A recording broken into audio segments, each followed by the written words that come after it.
My name is Maxine Kincaid. I am 39 years old. 3 weeks ago, my father sat in our living room and told me my brother was getting our grandmother's entire estate, $340,000. He looked me in the eye and said, Preston had a family and real ambition, while I was just a single woman pushing paper. Case closed. The night before the transfer was supposed to clear, the estate attorney emailed me. She found something in my father's ledger.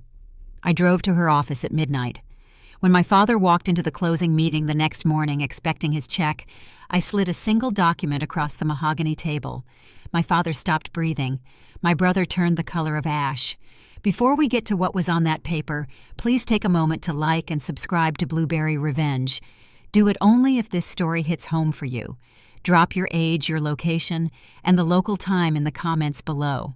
I always read them to see who is listening. Now let me take you back to a humid Tuesday evening in Winston-Salem, North Carolina, and the moment I realized my family viewed me as collateral damage. The air conditioner hummed in the background. My father, Richard, poured himself a glass of bourbon. He settled into his leather armchair and cleared his throat. My brother, Preston, sat on the sofa next to our mother, Diane. Preston wore his usual golf polo. He looked like a man expecting a prize. "Your grandmother's estate has cleared probate," my father said. He took a sip of his drink. $340,000. I have decided to direct the executor to disperse the funds entirely to Preston. I set my iced tea on the wooden coaster. I did not yell. In my line of work as a forensic accountant, raising your voice means you have lost control of the facts. I look at numbers for a living. I know when a ledger lacks balance. Did Grandma specify that in her will? I asked. She left the final distribution to my discretion, he replied smoothly. Preston has a wife. He has children. He is building real estate developments. He needs the capital. You are single, Maxine. You audit corporate compliance reports. You are fine. Preston is the priority. He always was. My mother patted Preston on the knee. Be a good sport about this, Max. Family sacrifices for family. Preston offered a sympathetic smile that did not reach his eyes. I will treat you to a nice dinner to make up for it, sis. I stood up. I picked up my purse and walked out the front door. The muggy North Carolina heat hit my face as I walked to my car. I drove back to my apartment in silence. For my entire life, I had swallowed their slights. I had watched Preston get bailed out of bad investments while I paid my own way through college. I told myself it was just how certain families operated. The son carries the legacy. The daughter carries the guilt. I opened my laptop to check my work schedule for the next morning. A new message sat in my personal inbox. The sender was Sylvia Thornton. Sylvia was the estate attorney handling my grandmother's probate. She was known around the Piedmont region for her quiet professionalism. If Sylvia Thornton sent an email at 9 at night, something was wrong. I clicked the subject line, Urgent Estate Discrepancy. The body of the email contained 2 short sentences. Maxine, I found something buried in your father's financial ledger you need to see right away. Come to my office. Rain lashed against my windshield all the way down Interstate 40. Midnight traffic in the Piedmont usually clears out, leaving nothing but 18-wheelers and slick black asphalt. Tonight, the drive felt endless. Thunder rattled the chassis of my sedan. I kept the radio off. The quiet gave me room to think. Estate attorneys like Sylvia Thornton did not summon people in the middle of a storm for clerical errors. Something fundamental had broken. Downtown Winston-Salem was a ghost town by the time I parked. Sylvia operated out of a restored brick building near the courthouse. The brass plaque by the door had lost its shine decades ago. Her office smelled like binding glue and expensive coffee. Leather volumes lined the walls from floor to ceiling. North Carolina estate law values meticulous record-keeping. Sylvia embodied that tradition. She never rushed a file, and she never ignored a loose thread. Sylvia stood behind a sprawling mahogany desk. She wore a tailored wool blazer despite the late hour. Her desk held no family photos. It held paper. Stacks of bank statements, tax returns, and corporate ledgers covered every available inch of polished wood. Sit down, Maxine. She did not offer me a drink. She just pointed to a high-backed leather chair. You know my rule about probate, she began. I verify every cent. If a client attempts to hide assets, I find them.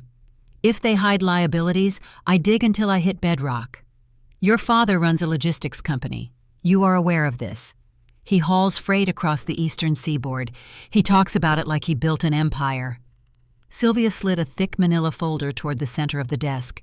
She tapped a manicured fingernail against the cover. 10 years ago, your father took out a commercial loan to expand his fleet. The freight industry took a hit soon after. Fuel prices skyrocketed. Maintenance costs bled his margins dry. He restructured the debt twice. Both times he barely dodged bankruptcy. She opened the folder. The top document bore the letterhead of a regional bank based in Charlotte.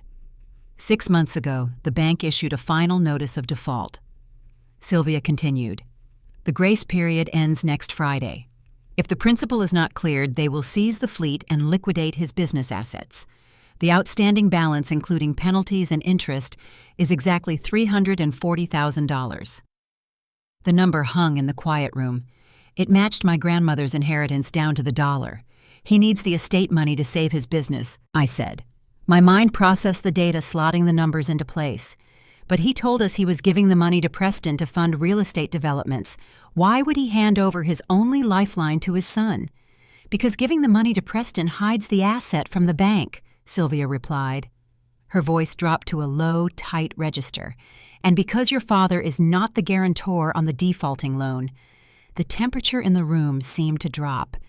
A cold prickle traveled up the back of my neck. Sylvia lifted the bank notice and revealed the contract beneath it. It was a standard commercial guarantor agreement, 10 pages of dense legal boilerplate covered in financial jargon. She flipped directly to the final page. Look at the signature line. Blue ink marred the crisp white paper. The handwriting mimicked a slanted cursive. The loop of the M was stretched. The cross on the X was sharp. It spelled out Maxine Kincaid. I stared at the name. The air left my lungs. That is not my signature, I whispered. I know. Sylvia leaned back in her chair. The date on the execution clause is from the spring of your sophomore year at Chapel Hill. Do you remember providing your father with any personal information around that time? My memory snapped back to a narrow dorm room, a phone call on a Tuesday afternoon. Richard needed my social security number and a copy of my driver license to co-sign a student lease. He claimed the housing office required parental verification. I trusted him. He was my father.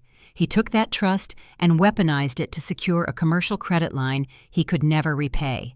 He forged my name, I said. The words tasted like ash. He committed felony identity theft, Sylvia corrected. She steepled her fingers. And he built a trap perfectly designed for you to take the fall. The scope of the betrayal crystallized in my mind. As a forensic accountant, I investigate corporate embezzlement. I track hidden offshore accounts. I build timelines of financial ruin for federal regulators. A guarantor agreement is not a suggestion. It is a legally binding anchor. The severity of a default on a $340,000 loan was not a theoretical concept to me. The banking system does not care about family dynamics or unfair childhoods. The bank only sees the signature on the dotted line. A default meant the immediate destruction of my credit score. It meant losing my professional clearance. My firm would terminate my employment the moment a fraud examiner became the subject of a banking investigation. Everything I had built over 15 years would vanish. If the estate money goes to Preston, Richard protects the cash. The bank triggers the default next Friday. They will bypass your father entirely. They will come for you. Sylvia watched me absorb the impact. She had spent 40 years untangling the greed of wealthy Southern families. She knew what this level of deception looked like. He sat in the living room tonight and told me I was fine, I said. My voice sounded hollow. He told me Preston was the priority. He looked me right in the eye while knowing he had placed a guillotine over my neck. The cruelty was not a byproduct of his financial desperation. It was the strategy. Disinheriting me was the only way to ensure the capital remained out of the bank's reach. He needed a scapegoat to absorb the financial shockwave. He chose the daughter he never respected. The family dynamic suddenly made perfect sense. Preston received the praise and the money. I received the blame and the hidden debt. For years, my mother had lectured me about loyalty and keeping the peace. She had trained me to accept less so Preston could have more. Now I understood the true cost of that loyalty. They were willing to sacrifice my entire future to maintain their illusion of success. Sylvia closed the folder.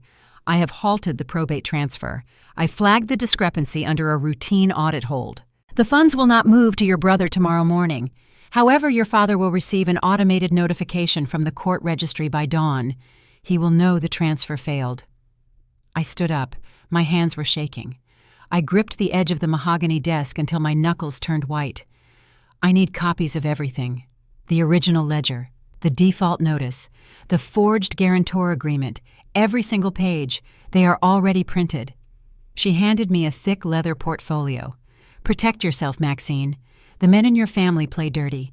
It is time you stopped playing nice. I thanked Sylvia and walked toward the heavy oak door. She stopped me with one final warning. Forensic accountants rely on paper trails, she said softly. But families rely on emotion. They will not fight you with spreadsheets. They will fight you with guilt. Be ready. The rain had slowed to a steady drizzle by the time I stepped out of the brick building. The streetlights reflected off the wet pavement in long yellow streaks. I threw the portfolio onto the passenger seat of my car. My mind raced through compliance protocols, legal statutes, and risk mitigation strategies. Every audit begins with securing the documents.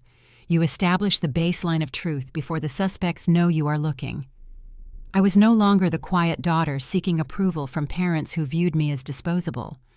I was an auditor staring at a textbook case of wire fraud and identity theft. The primary suspect just happened to share my last name. I turned the key in the ignition. The dashboard clock glowed bright green in the dark cabin. 1:14 in the morning. I needed to get home and start cross-referencing the bank dates with my college records. I needed to build an impenetrable timeline. Suddenly, the center console vibrated. My cell phone lit up the dark interior. A custom ringtone shattered the silence. The caller ID flashed across the screen. Preston. My brother never called me. Never. He certainly never called me an hour past midnight on a weeknight. He was a man who prized his 8 hours of sleep to stay sharp for his country club tea times. A late-night call meant panic. A late-night call meant the automated court notification had gone out early, or perhaps the bank had already tipped him off. Preston was heavily leveraged in his own real estate ventures around the Piedmont. If he was awake at this hour, worrying about a probate transfer, his financial situation was far more precarious than the polished image he projected. He knew the money was frozen. He knew I was the roadblock. I watched his name flash on the screen. The trap they had spent a decade building had just jammed. Now they were coming for the person holding the wrench. Sunlight cut through the floor-to-ceiling windows of my corporate suite. The morning felt deceptively normal. Coffee brewed in the break room down the hall. Keyboards clattered from the analyst bullpen outside my door. I had ignored the late-night phone call from my brother. Engaging an adversary before establishing the facts is a rookie mistake.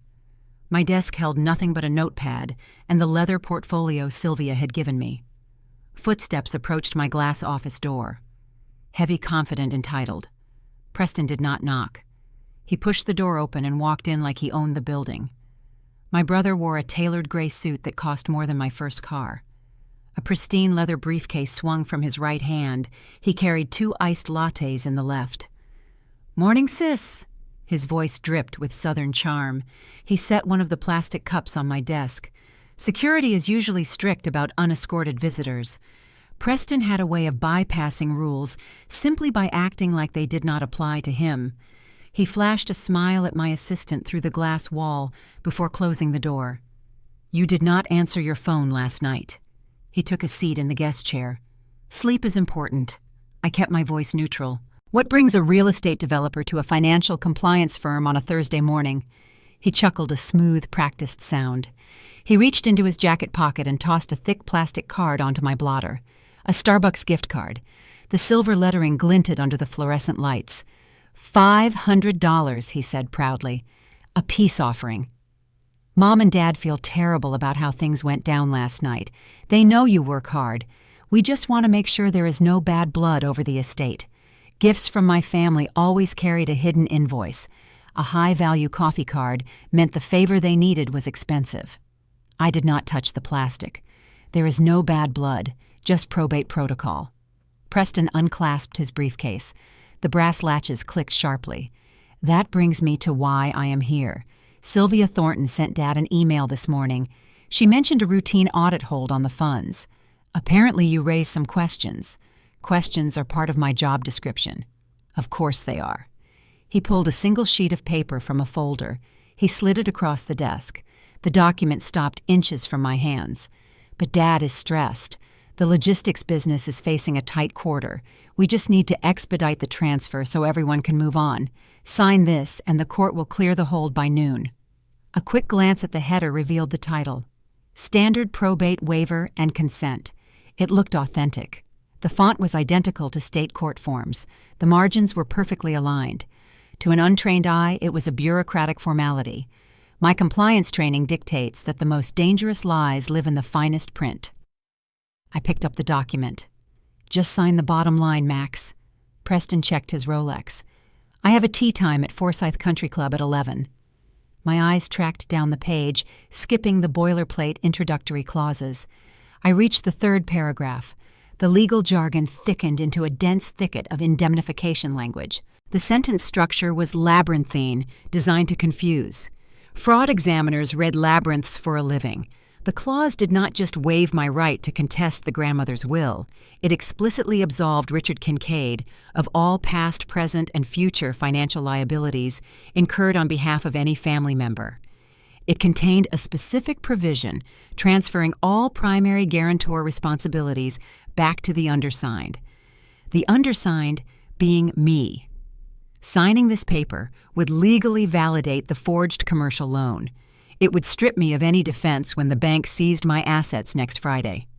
You drafted this, I said. It was not a question. Dad had his lawyer draft it. Preston tapped his fingers on his knee. Just a standard release. Sylvia Thornton did not draft an indemnification clause hiding inside a probate waiver. I set the paper down. This is an admission of guilt wrapped in a legal trap. Preston stopped tapping his fingers. The easy smile vanished. The temperature in the office seemed to plummet. You are overthinking this, Maxine. You read corporate regulations all day and see ghosts in every shadow. Sign the paper. If I sign this, I accept full liability for the $340,000 loan Dad defaulted on. The loan he secured using my stolen identity. Silence stretched between us. The hum of the air conditioning suddenly felt deafening. Preston did not act surprised. He did not ask what loan I was talking about. He did not deny the identity theft. His lack of shock was the final devastating puzzle piece falling into place. You know, I whispered. The realization settled heavy in my chest. He did not just benefit from the disinheritance. He helped plan the cover-up. My brother leaned forward. The charming Southern gentleman evaporated. The man sitting across from me was a predator calculating his next strike.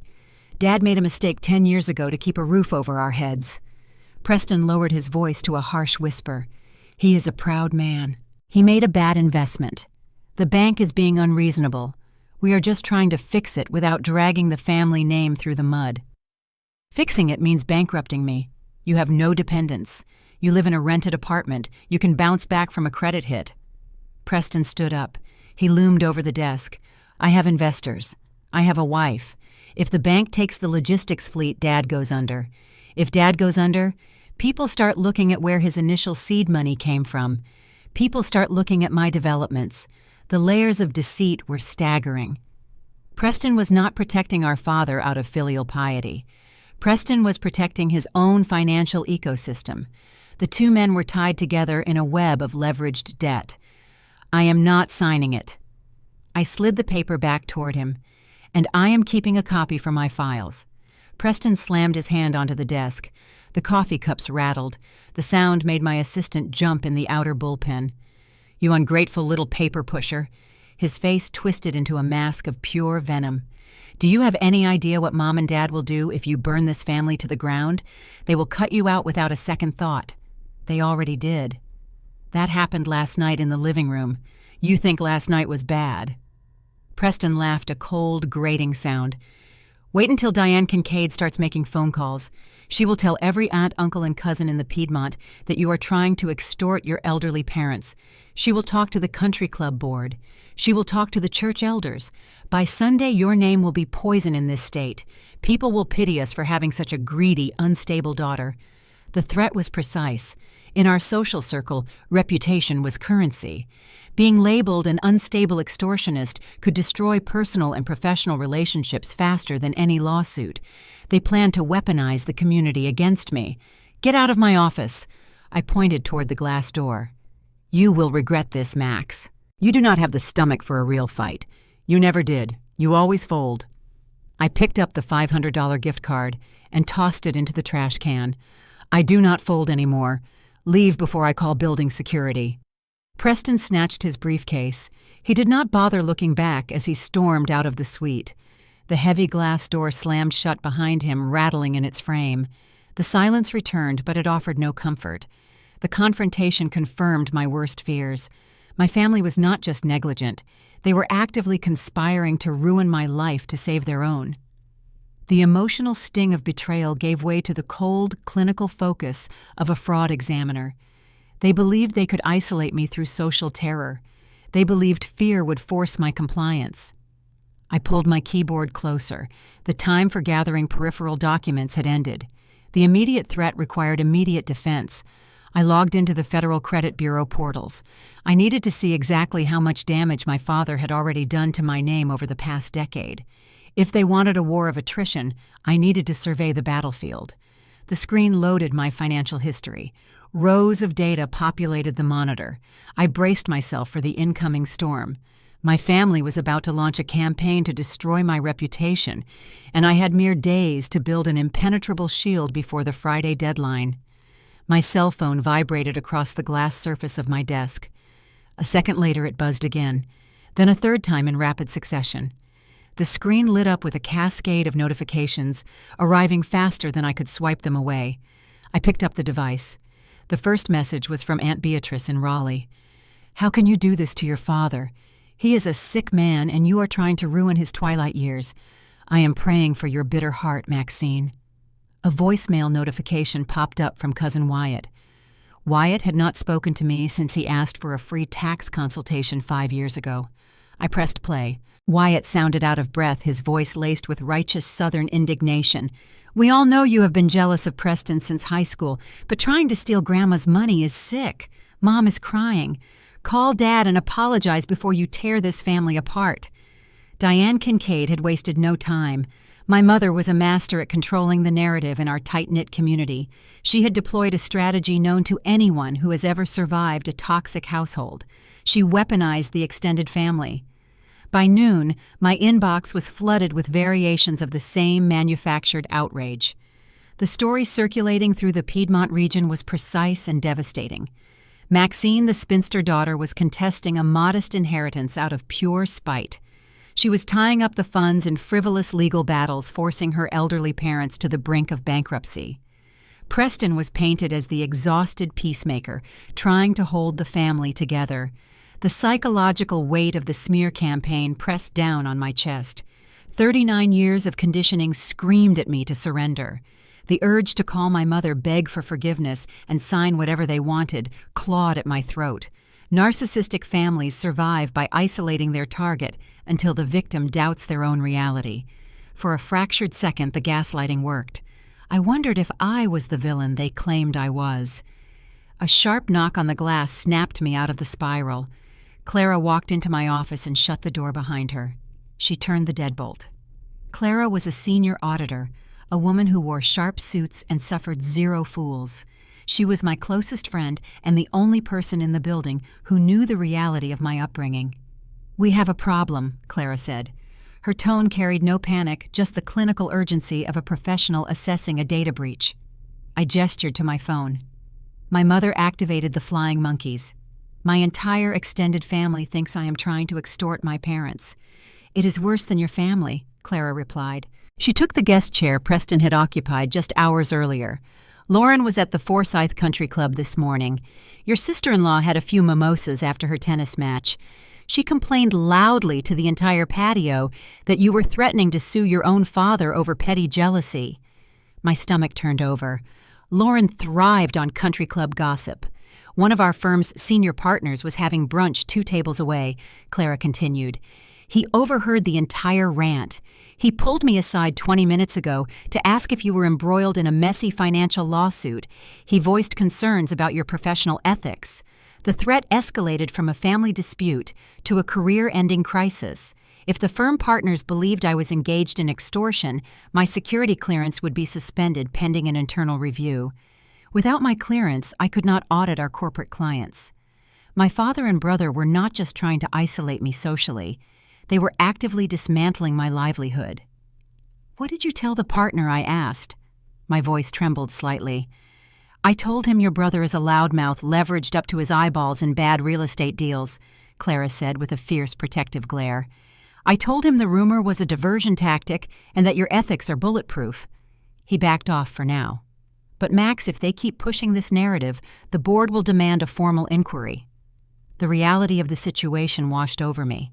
Defending myself with the truth was no longer a personal choice. It was a professional necessity. I needed undeniable proof to stop the smear campaign before it reached human resources. "We follow the money," I said. I pushed my personal phone aside and pulled my keyboard closer. If Preston is projecting this hard, he is hiding something terrible. He told me this morning that the bank would scrutinize his developments if Dad goes under. Clara pulled her laptop from her tote bag and set it on my desk. "Then let us scrutinize them first. We are fraud examiners. Let us examine." For the next 4 hours, we locked ourselves in the suite. We bypassed the emotional noise and dove into the public records. Preston portrayed himself as a titan of commercial development.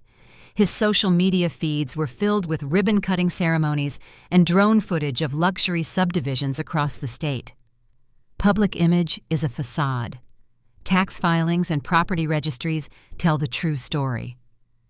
We started by mapping out his active LLCs.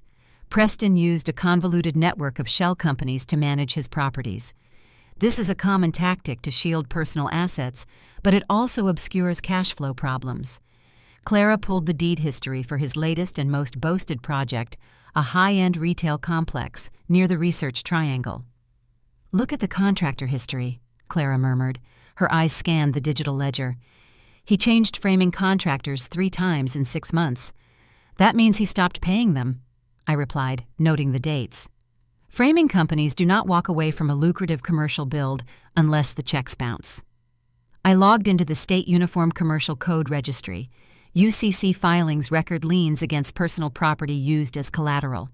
If Preston had borrowed money against his heavy equipment or building materials, it would show up here. We cross-referenced his primary shell company with the state database. A long list of secured loans populated the screen.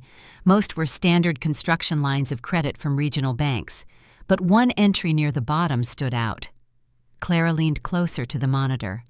"Who is Apex Capital Solutions?" I ran a quick query on the name. It was not a traditional bank. It was a private equity firm based out of Miami. They specialized in mezzanine financing. Mezzanine loans are notoriously dangerous. They carry exorbitant interest rates and predatory default terms. A developer only goes to a firm like Apex when traditional banks refuse to lend them another dime. "Pull the collateral agreement on that UCC filing," I instructed. Clara typed rapidly. The document loaded. We read the terms in silence. The realization hit us simultaneously. Preston had borrowed $3 million from the Miami firm to keep his retail complex afloat. The interest was compounding monthly, but the true danger lay in the collateral clause. If Preston defaulted on the payments, Apex Capital Solutions possessed the right to seize the underlying property and personal liquid assets without a court order. "When is the balloon payment due?" Clara asked. I scrolled to the repayment schedule. The payment was due next Monday. Preston was not a successful developer. He was a desperate man drowning in toxic debt. The lenders he had borrowed from were not the kind of people who negotiated grace periods over a round of golf. They were corporate sharks who would strip him down to the studs. The puzzle pieces snapped together with terrifying clarity. My father believed he was funneling the grandmother's $340,000 to Preston to hide it from his own logistics creditors. Richard assumed Preston would hold the cash safely until the storm passed, but Preston was lying to our father. Preston did not want the estate money to act as a family vault. He needed that exact sum of cash to cover his imminent crippling interest payment to the Miami firm. If Preston did not get his hands on the inheritance by Monday, his own empire would collapse. My brother was planning to steal our father's only lifeline. The $340,000 would vanish into a predatory private equity account the moment Preston touched it. My father's logistics company would default. The bank would seize his fleet. And because of the forged signature, the bank would still come after me for the remaining balance. Preston was perfectly willing to let his father go bankrupt and his sister face financial ruin just to buy himself a few more months of breathing room. I sat back in my chair. The sheer audacity of the double cross left me speechless. My parents were destroying my reputation to protect a son who was actively preparing to betray them. Clara closed her laptop. She looked at me with a mixture of awe and horror. "He is not trying to save your dad. He is throwing you both to the wolves." A cold, determined calm settled over me. The flying monkeys could send all the hateful texts they wanted. My mother could spin her country club lies. It did not matter anymore. I had the ledger, I had the proof, and I knew exactly how to use it. The Miami debt explained my brother's panic, but it did not explain the exact routing of the estate funds. Predators like Apex Capital do not accept partial payments to delay a foreclosure.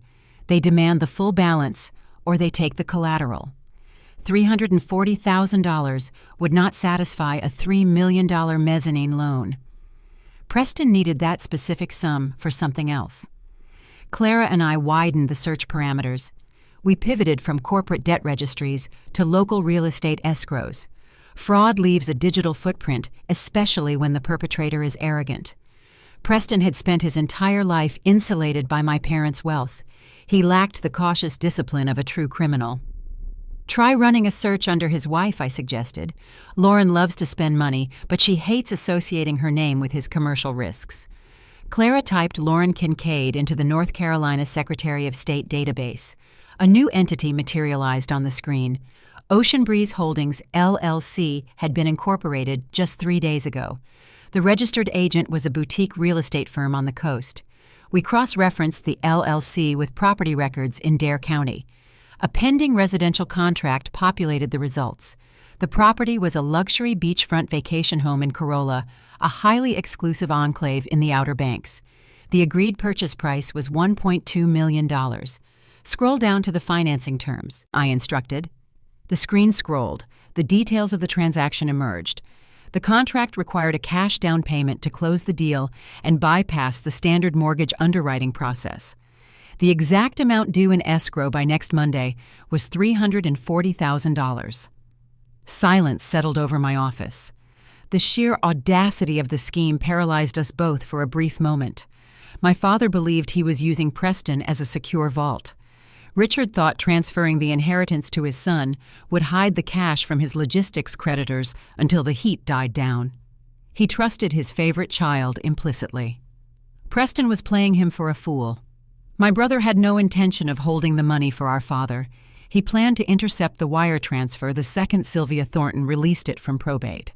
He would immediately funnel the cash into Ocean Breeze Holdings to close on the Outer Banks vacation home. Lauren had signed the contract expecting the funds. She had likely been bragging about her new coastal retreat at the country club that very morning. Clara leaned back and crossed her arms. "He is converting the cash into real estate." "It is a shield," I replied. The legal strategy clicked into place. In North Carolina, property purchased by a married couple falls under tenancy by the entirety. It provides an ironclad defense against individual creditors. If Apex Capital or my father tried to claw that money back, they would hit a brick wall.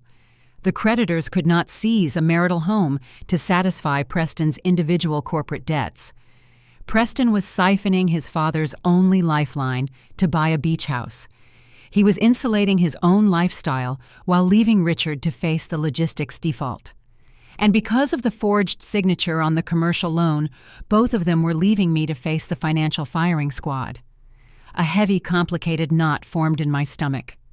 The ethical dilemma presented itself with brutal clarity. Richard Kincaid was a tyrant who had stolen my identity. He had spent my entire life diminishing my achievements and treating me like an afterthought. He deserved the ruin heading his way. Yet a small, ingrained piece of my childhood programming urged me to pick up the phone. I could call him. I could warn him that his golden child was a thief. Telling Richard the truth would stop the estate transfer instantly. It would destroy his relationship with Preston. The impulse faded as quickly as it arrived. Warning my father would not save me. If Richard kept the money, he would still use it to save his business, and he would still leave me chained to the forged guarantor agreement. He did not care if I went to prison or lost my career, as long as his logistics fleet remained intact. They were two drowning men fighting over a life preserver, perfectly willing to step on my head to stay above water. I decided to let them drag each other under. We need certified copies of everything I said.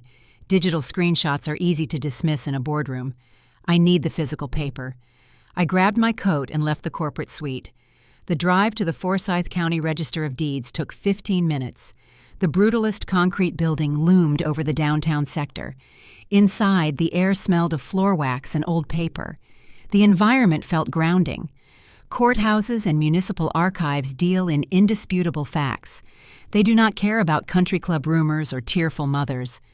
I pulled a paper ticket from the dispenser and waited for my number to be called. A clerk named Brenda called me to the counter.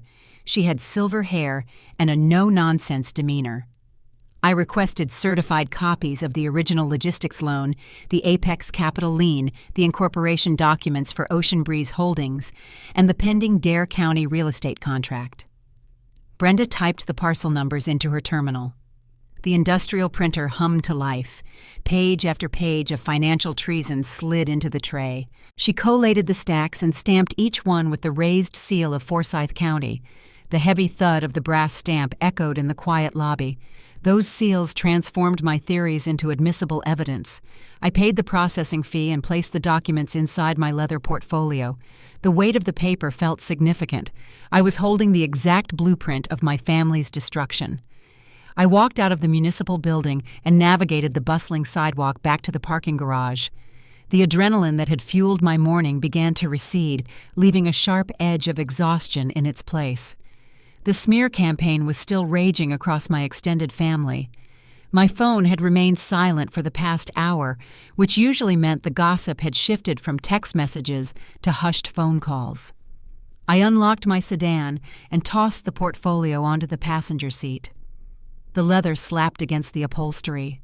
I sat behind the steering wheel and took a deep breath of the humid afternoon air. The pieces were in place. I just needed to survive until the estate closing on Friday. A sharp, dissonant chime broke the quiet of the car interior. It was a high-priority security alert. The notification did not come from an aunt or a cousin. It came from my primary financial institution. The red banner flashed across my phone screen. Urgent fraud alert. Suspicious activity detected. I tapped the notification. The banking app required facial recognition to open.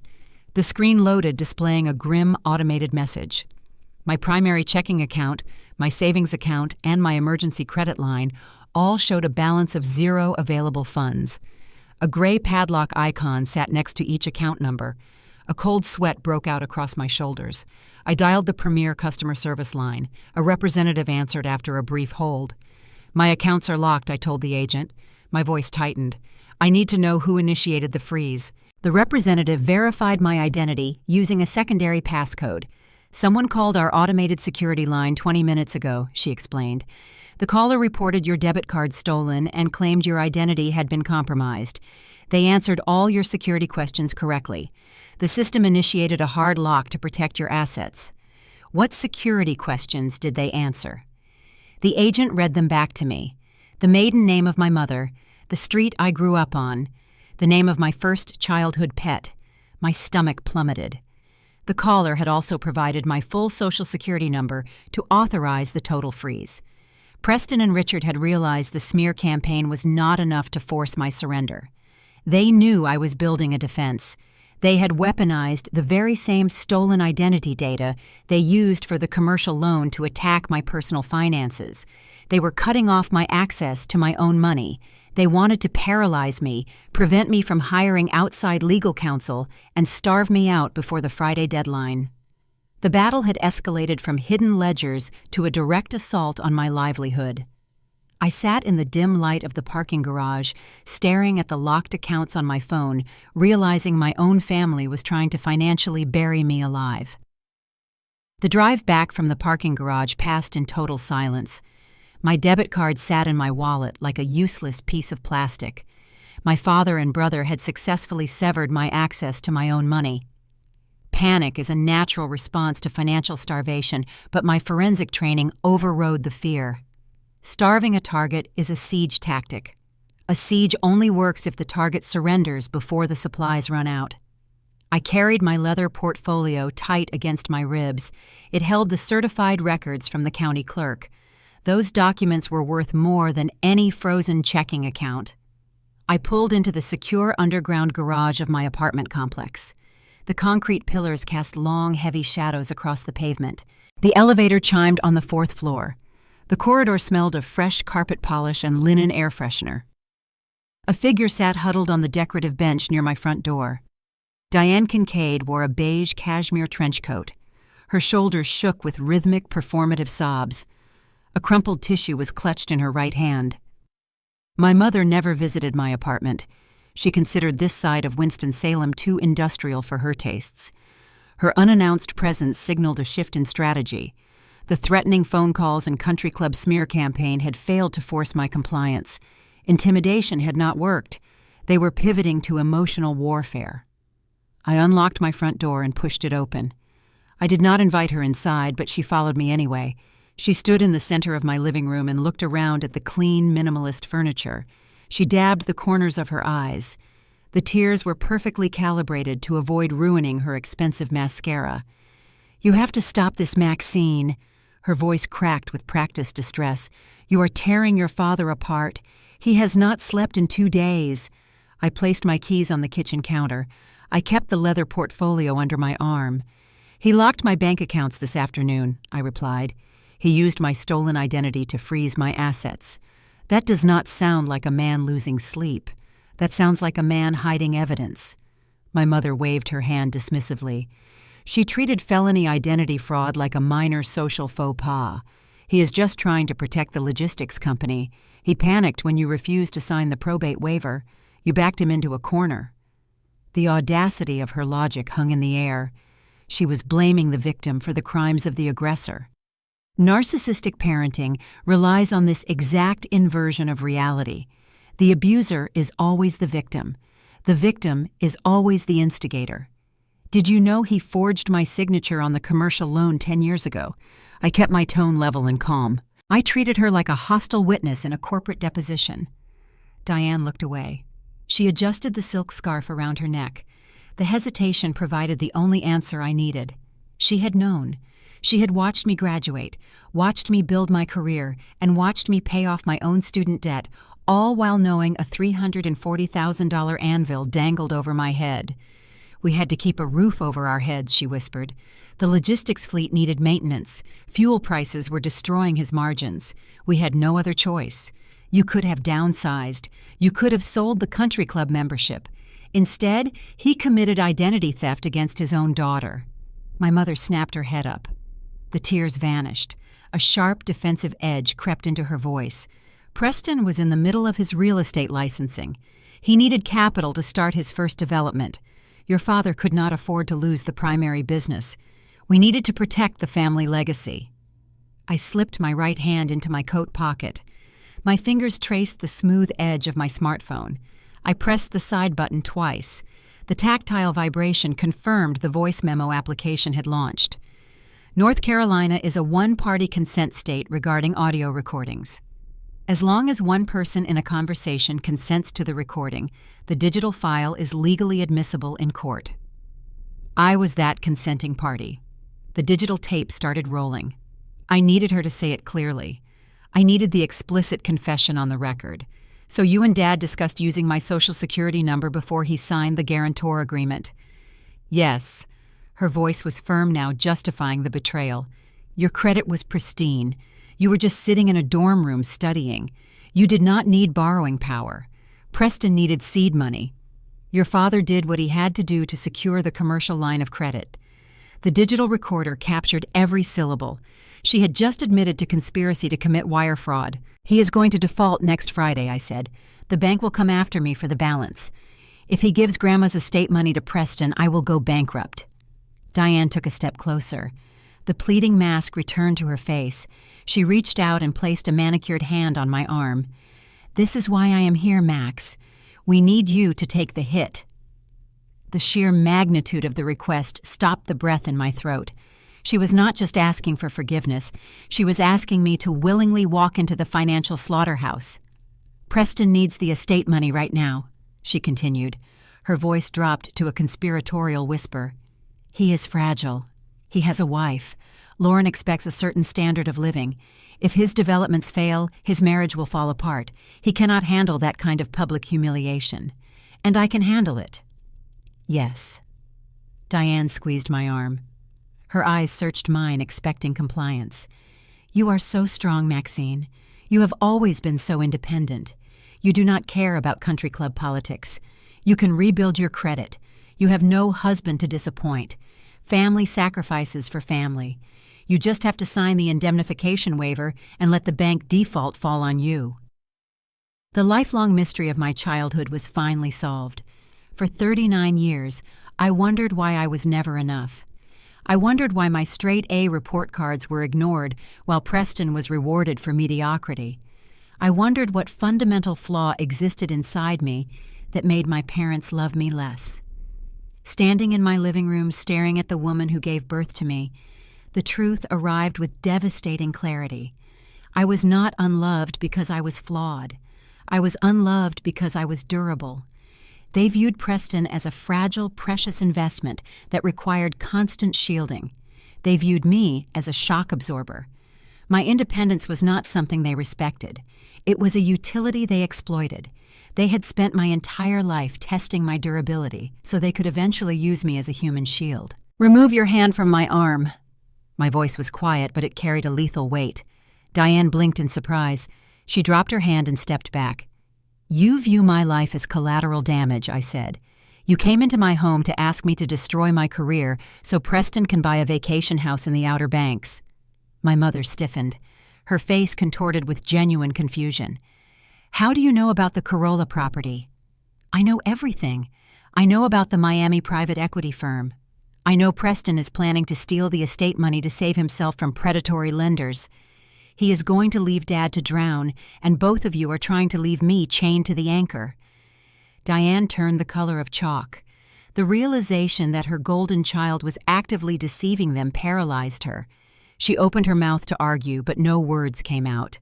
The illusion of family loyalty shattered on my hardwood floor.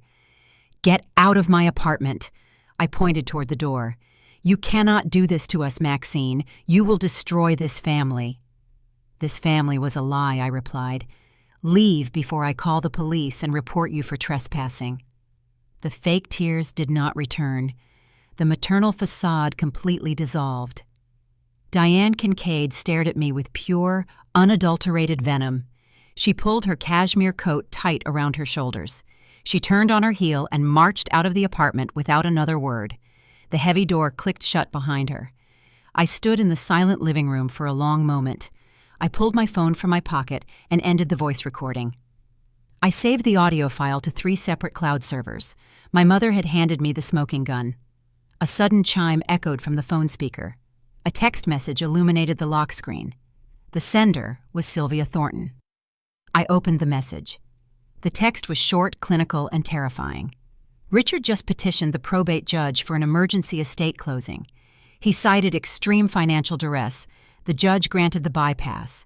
The closing is scheduled for this Friday at 9 in the morning at my office. Be here. The ticking clock had just accelerated. My father knew the audit hold would eventually expose his fraud. He was using his connections to force the $340,000 through the legal system before the bank seized his logistics fleet. I had less than 48 hours to prepare the final strike. The confrontation was no longer a theoretical threat. The battlefield was set. The following morning brought a tense, brittle humidity to Winston-Salem. The sky hung low, pregnant with unspilled rain. My bank accounts remained frozen. The voice memo containing my mother's confession sat securely on my cloud servers. I had the certified county records documenting the offshore shell company and the pending Outer Banks real estate contract. Those papers proved a transaction was imminent, but they did not explicitly link Preston's intent to steal the inheritance. Defense attorneys can spin unexecuted contracts as mere exploratory business ventures. I needed the final thread. I needed concrete evidence of the exact destination where Preston planned to wire the estate funds on Friday. I knew exactly who would provide it. Lauren Kincaid treated upscale shopping districts as her personal kingdom. She spent her Thursdays browsing the high-end boutiques near Rinalda Road. My sister-in-law measured her self-worth entirely through status symbols and conspicuous consumption. She married Preston because he promised her the illusion of generational wealth. If she believed a massive cash influx was 48 hours away, she would be incapable of keeping it a secret. She would want an audience. I parked my sedan 2 blocks away from the shopping center. I walked toward a luxury women's clothing store known for carrying European designers. The bell above the door chimed softly as I stepped inside. The air smelled of expensive leather and citrus perfume. Lauren stood near a rack of cashmere sweaters. She held a beige silk blouse against her chest, inspecting herself in a gilded mirror. She wore a diamond tennis bracelet that caught the track lighting overhead. I approached her slowly, adopting the posture of a woman who had just been thoroughly defeated. I let my shoulders slump. I arranged my face into a mask of weary resignation. Deception requires total commitment to the role. "Hello, Lauren." My voice carried a calculated, subdued tone. She turned away from the mirror. Her perfectly sculpted eyebrows arched in surprise.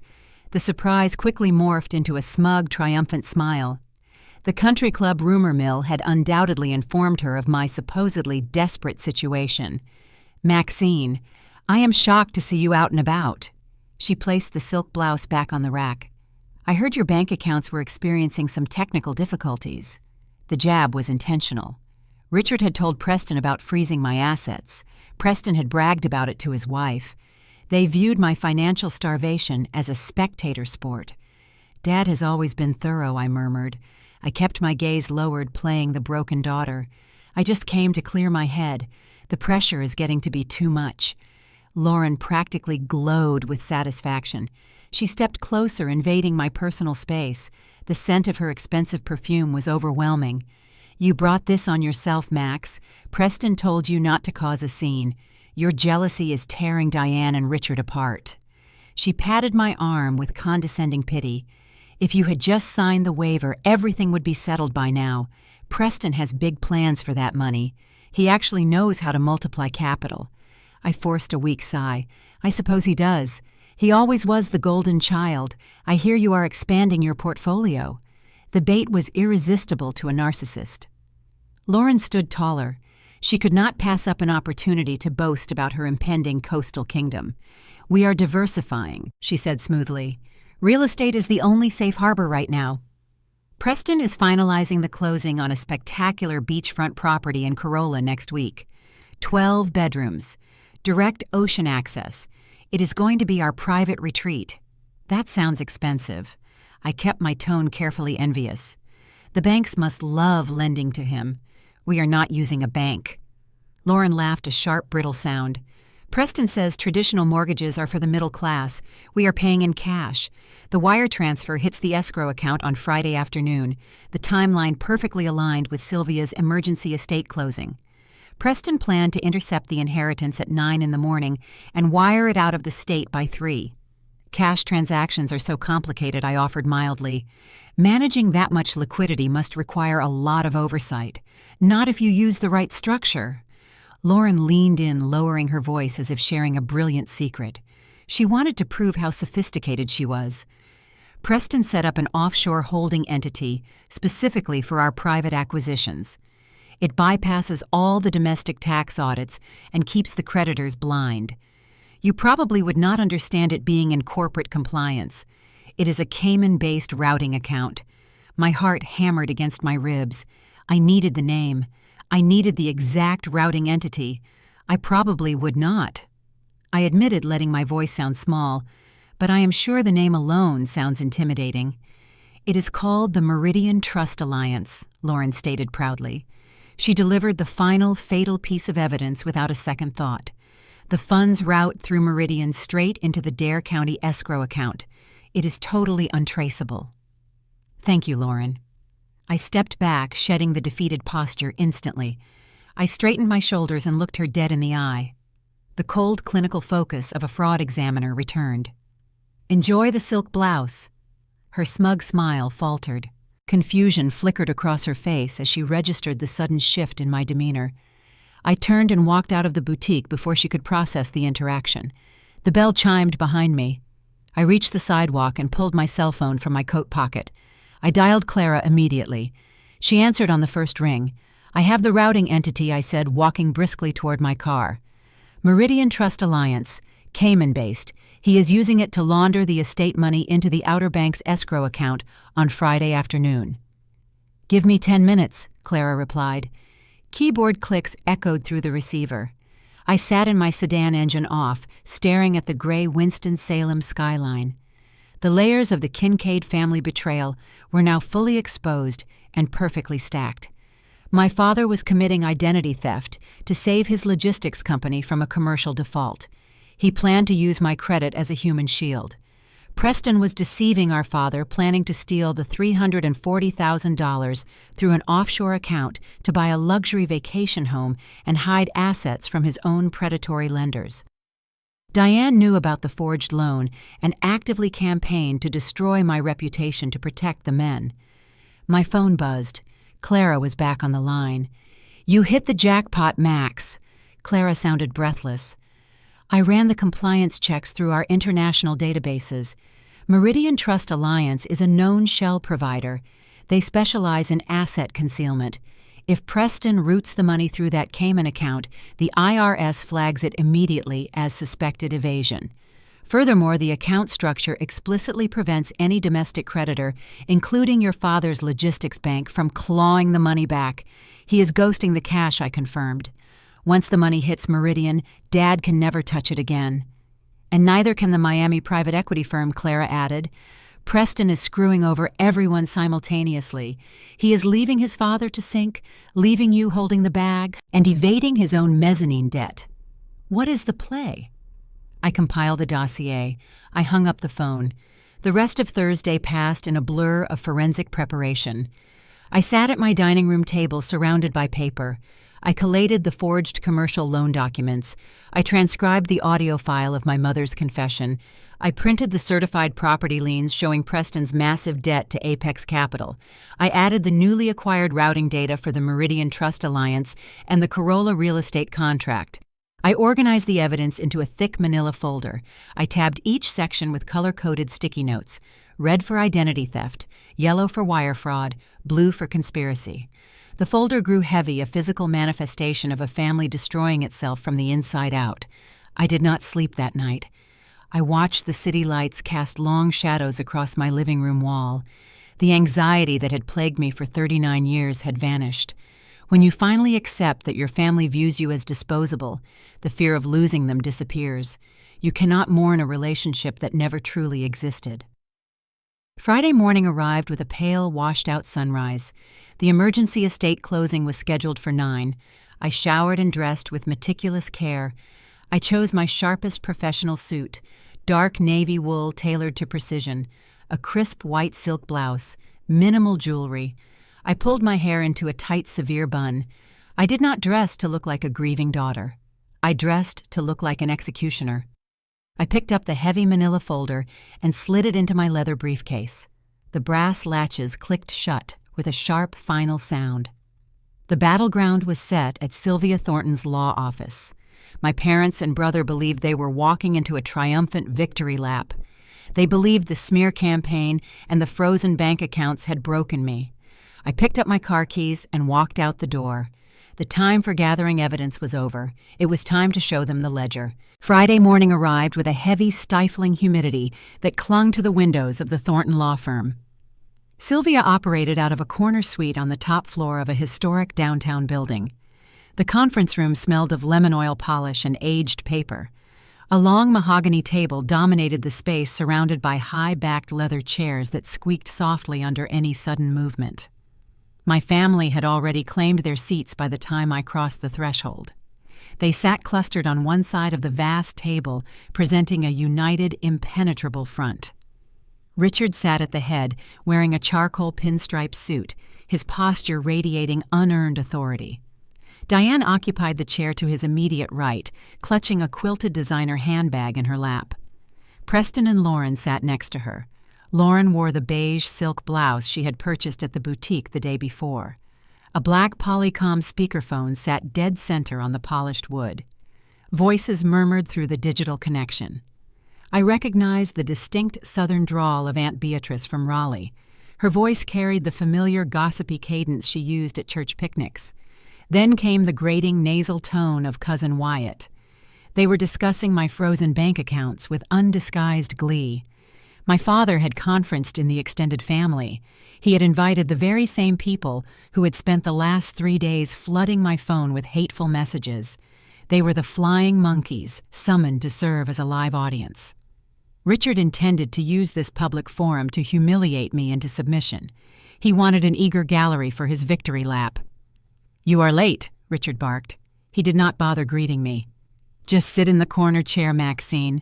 Keep your mouth shut while the real adults handle the estate closing." I did not argue.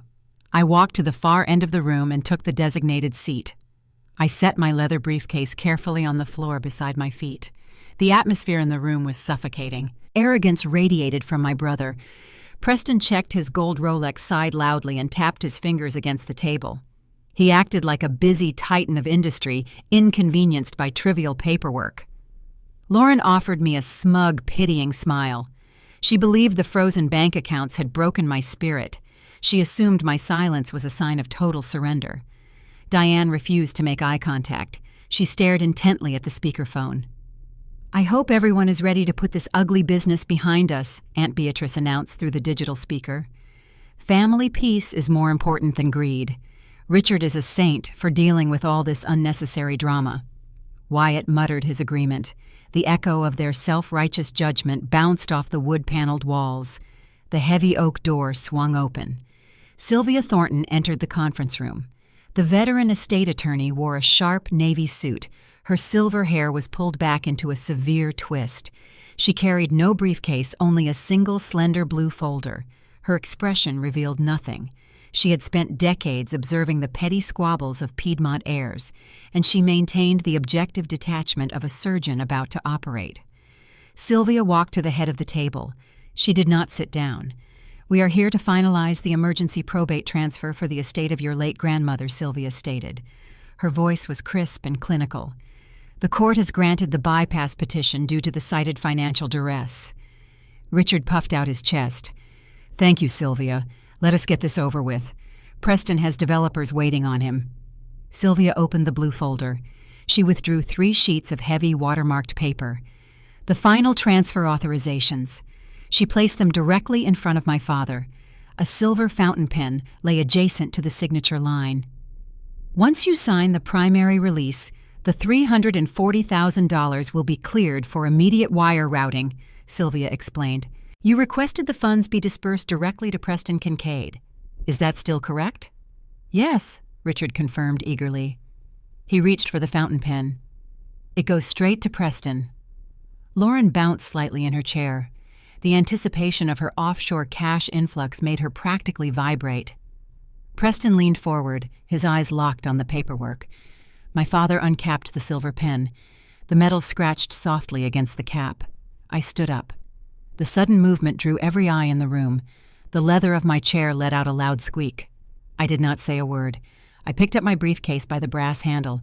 I walked away from the table, turning my back on the family, and moved toward the heavy oak door. "Where do you think you are going?" Richard snapped. His tone dripped with contempt. "If you are going to throw a tantrum, wait outside. We are conducting business." I reached the door. I grasped the solid brass deadbolt handle. I turned it hard to the right.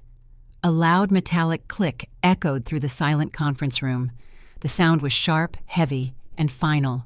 I had just locked everyone inside. The physical action shifted the power dynamic in an instant. The smug smiles vanished from their faces. Confusion rippled across the length of the table. In a corporate or legal setting, locking a door is a severe escalation. It traps the occupants.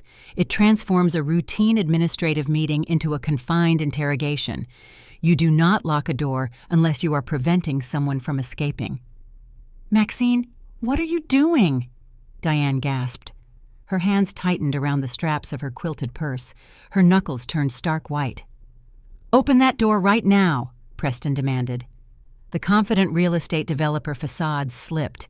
It revealed a flash of genuine visceral panic underneath. He recognized the tactical shift, even if he did not yet understand the cause. I ignored them.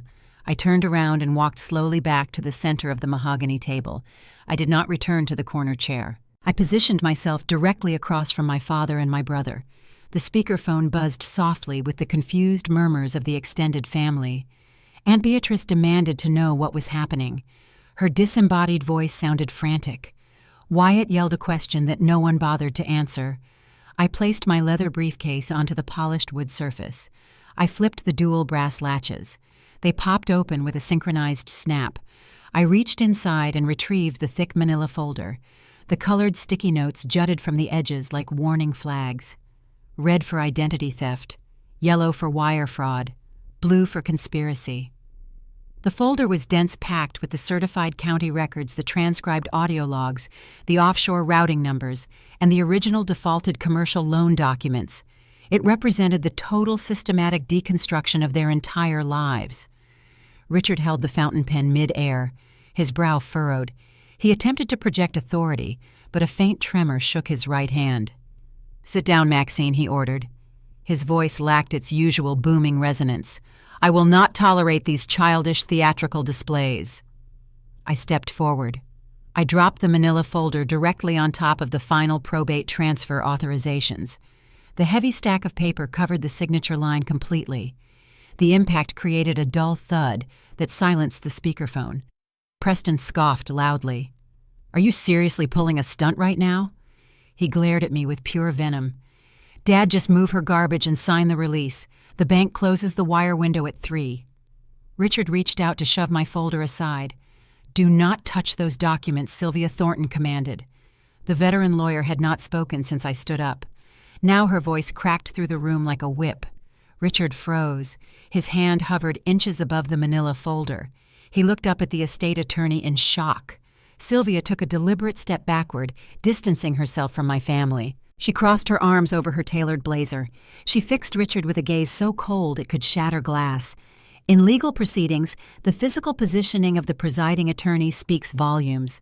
By stepping back and crossing her arms, Sylvia was officially withdrawing her neutral mediation. She was abandoning her role as a mere facilitator. She was handing the floor entirely over to me. She signaled to every single person in the room and everyone listening on the line that the power no longer rested at the head of the table. The silence that followed was suffocating. The air conditioning unit hummed from the ceiling vent. The speakerphone transmitted the faint sound of Aunt Beatrice breathing nervously. Cousin Wyatt had stopped muttering. My family realized simultaneously that their carefully constructed victory lap had just been hijacked. They had brought an audience to watch my financial execution. They had unwittingly provided the witnesses for their own public destruction. Lauren stared at the colored tabs protruding from the folder, her face pale. Diane shrank back into her leather chair, her eyes darting between me and the locked oak door. Preston clenched his jaw, the vein in his neck pulsing rapidly. My father looked up at me. The arrogant patriarch who had spent 39 years treating me like a disposable shock absorber finally recognized the threat standing before him. The foundation of his false empire was cracking under the weight of the paper separating us. I rested both hands flat on top of the manila folder. I looked dead into his eyes. For nearly 4 decades I had swallowed their insults, accepted their crumbs, and absorbed their collateral damage. I had stayed quiet while they built a legacy on a swamp of lies. That era ended today. I broke my 39 years of silence. The red sticky note marked the first piece of evidence. I slid my fingers under the bright paper tab and extracted the commercial loan agreement. The document carried the physical weight of a decade of deceit.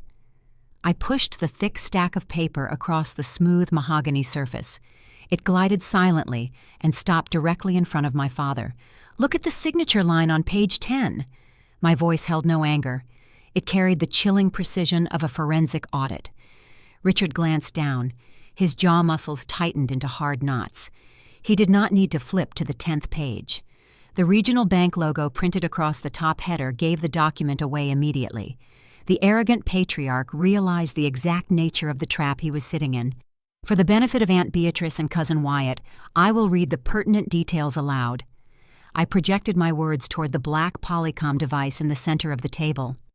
10 years ago, Richard Kincaid secured a commercial credit line to save his failing logistics company. He did not use his own credit profile.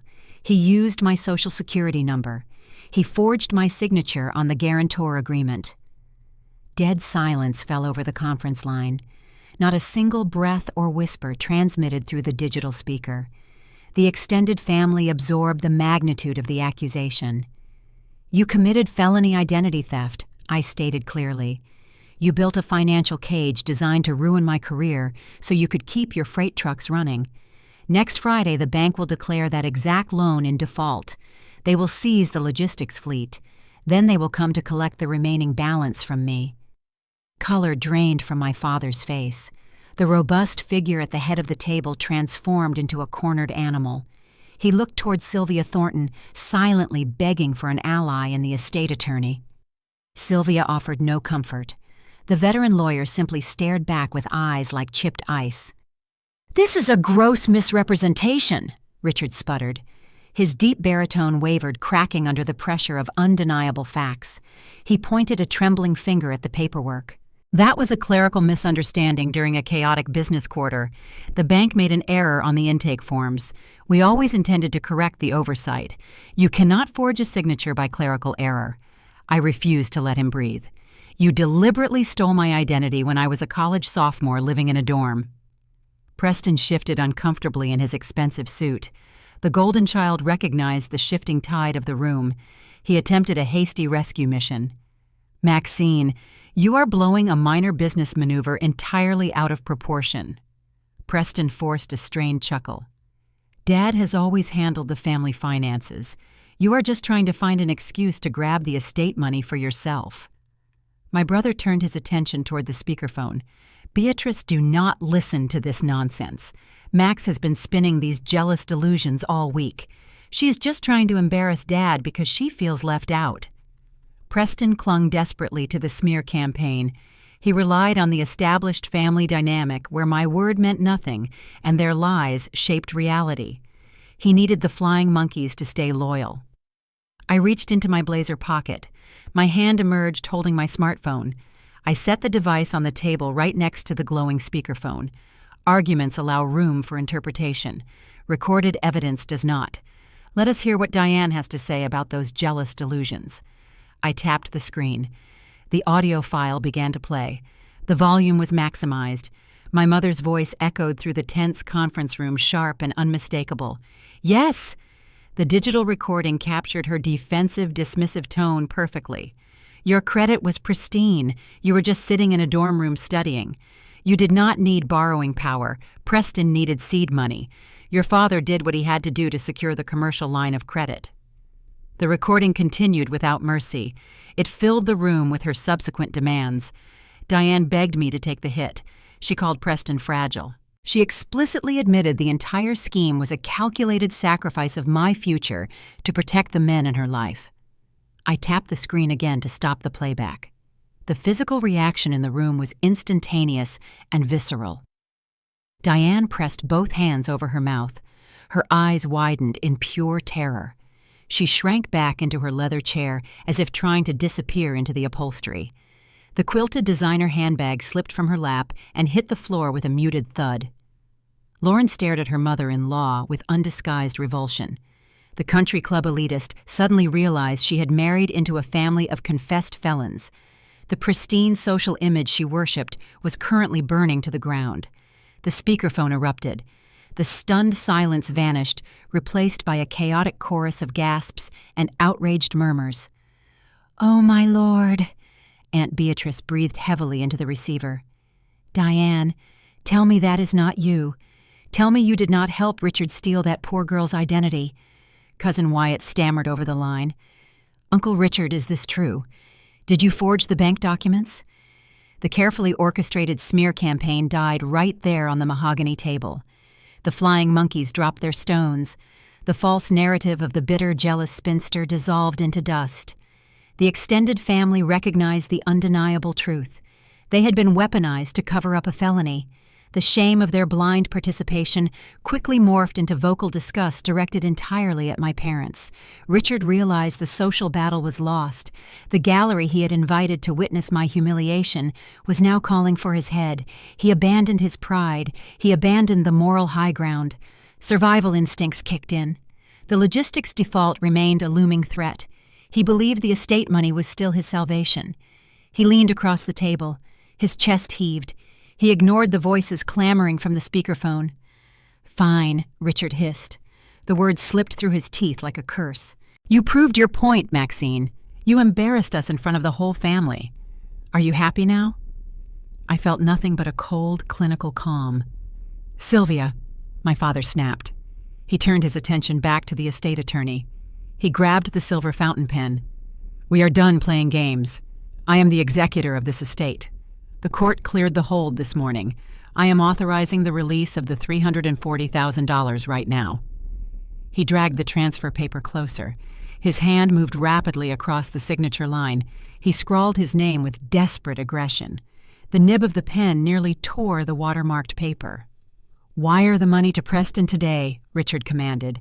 He shoved the signed authorization toward Sylvia. "We will pay off the commercial loan on Monday morning. The bank will be satisfied. Max gets her name cleared. Everyone wins. Now release the funds and let us end this nightmare."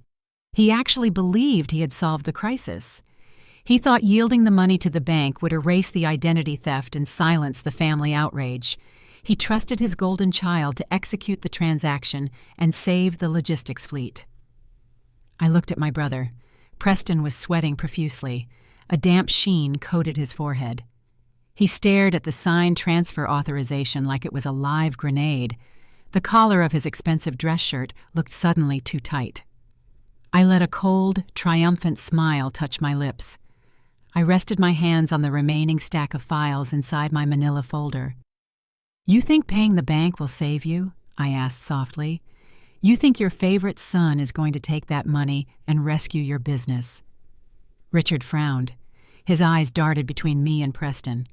"Of course he is. That is the plan. We are fixing the mistake." I pulled the yellow-tabbed documents from the folder. The offshore routing numbers and the private equity liens sat ready in my hands. The trap they had built for me was about to snap shut on their own legs. "Dad," I said, keeping my gaze locked on his panicked face, "you are about to lose a lot more than your reputation." The yellow-tabbed documents sat heavy in my hands. Preston refused to make eye contact. He stared at the mahogany grain of the conference table, a sheen of sweat visible on his brow. I separated the stack and pushed the first set of papers toward my father. "You trust your son to handle this transaction," I said. "You believe he will use the estate funds to clear the logistics loan and save your fleet. You should look at his actual balance sheet before you hand him a dime." Richard frowned, picking up the top page. The document bore the official seal of the Uniform Commercial Code Registry. "Preston is not a successful developer." I continued, projecting my voice so the speakerphone microphone captured every syllable. "He is drowning in toxic debt. He owes $3 million to a Miami private equity firm called Apex Capital Solutions. The balloon payment on that mezzanine loan is due this Monday." My father's eyes darted across the highlighted figures. The black ink laid out the undeniable truth. "Preston?" "What is she talking about?" Richard demanded. "What is Apex Capital?" My brother loosened his silk tie. His fingers fumbled with the knot. It is just a temporary cash flow issue, Dad. Real estate has cycles. Max does not understand leverage. She only knows how to push paper. I understand collateral, I countered smoothly. Apex Capital structured that loan to seize your personal assets upon default. You are facing total bankruptcy in 3 days. The lenders you chose do not offer grace periods. The reality of Preston's desperation landed like a physical blow on Richard. The patriarch slowly lowered the registry filing. The realization began to dawn that a man facing a $3 million margin call might not be a reliable vault for a family bailout. The foundation of their mutual deception began to crack. That brings us to the estate transfer, I said. I slid the next document forward. You thought transferring the grandmother's money to Preston would hide it from your creditors.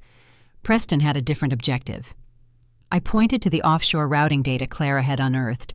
Preston set up a Cayman-based shell company called Meridian Trust Alliance, I explained. Look at the final authorization you just signed, Dad.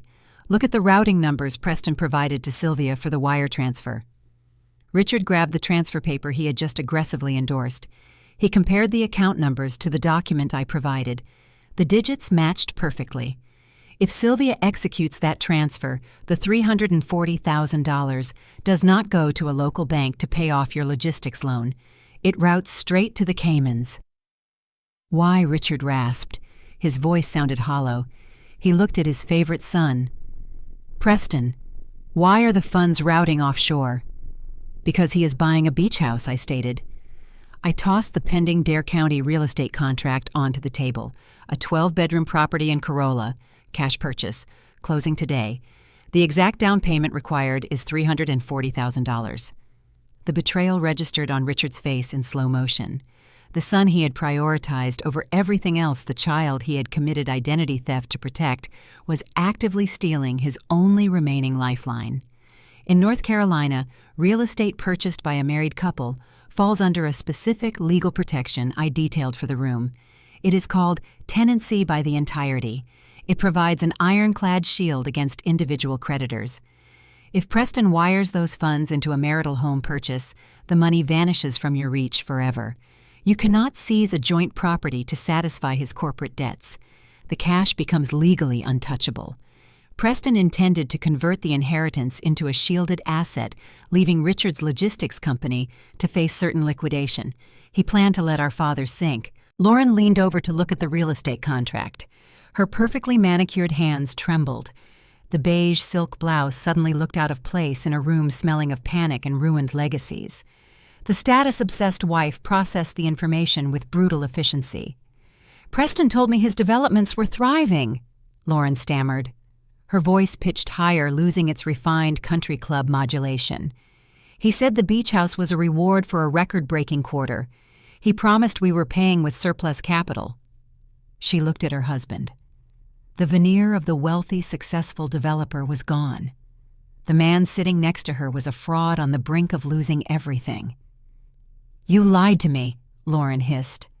She pulled her heavy leather chair away from him. You are broke. You dragged me into a scheme to steal from your own father to buy a house we cannot even afford. Lauren. Keep your voice down, Preston pleaded. He cast a terrified glance at the speakerphone. I can fix this. The Corolla property generates rental income. I just need the bridge capital to finalize the escrow. There is no bridge capital, I interjected. If you wire that money offshore today, the logistics default triggers next Friday. Dad loses his fleet. I get pursued for the forged guarantor debt. And you get to play country club royalty in the Outer Banks until Apex Capital pierces your corporate veil. Richard slammed his fist onto the table. The coffee cups rattled in their saucers. You son of a bitch, my father roared. The patriarch lost all remaining composure. I broke the law to protect this family, and you use it to buy a vacation home. You broke the law to protect yourself, Preston yelled back. His charming facade shattered, replaced by a raw, vicious snarl. You ran your freight company into the ground. Do not put this on me. You forged Max's signature because you were too proud to admit failure. The two men turned on each other with feral intensity. The familial loyalty they had touted for decades evaporated in seconds. Diane sat paralyzed, watching her husband and son exchange vicious accusations. The speakerphone broadcasted the entire meltdown to the extended family across the state. Aunt Beatrice gasped loud enough to cause audio feedback on the line. Cousin Wyatt remained dead silent. Preston spun around and aimed his rage at me. His face flushed a dangerous shade of crimson. "This is your fault," he screamed. He pointed a shaking finger across the mahogany table. "If you had just signed the indemnification waiver on Thursday, none of this would be happening. You had to go digging. You had to ruin everything." He lunged forward, grabbing the stack of offshore routing documents as if tearing them up would erase the digital trail. Sylvia Thornton stepped forward. The estate attorney raised her hand. Her posture commanded immediate obedience. "Put the paperwork down, Preston." Sylvia's tone carried the weight of a judge issuing a sentence. "You are standing in my law firm. You just attempted to direct me to wire probate funds into an offshore shell entity to evade domestic creditors." Preston froze. His hand still clutched the Cayman routing data. "Do you understand the legal definition of what you just tried to accomplish?" Sylvia asked. Her eyes narrowed. Intercepting a probate disbursement to defraud a secured creditor and routing it internationally is not a clever real estate maneuver. It is federal wire fraud. It carries a mandatory minimum sentence. I will not allow my practice to facilitate a federal crime. The threat of a federal indictment drained the remaining fight out of my brother. He dropped the papers back onto the table. The papers scattered across the polished wood. Lauren buried her face in her hands, sobbing quietly. She was already calculating the social ruin awaiting her in Winston-Salem.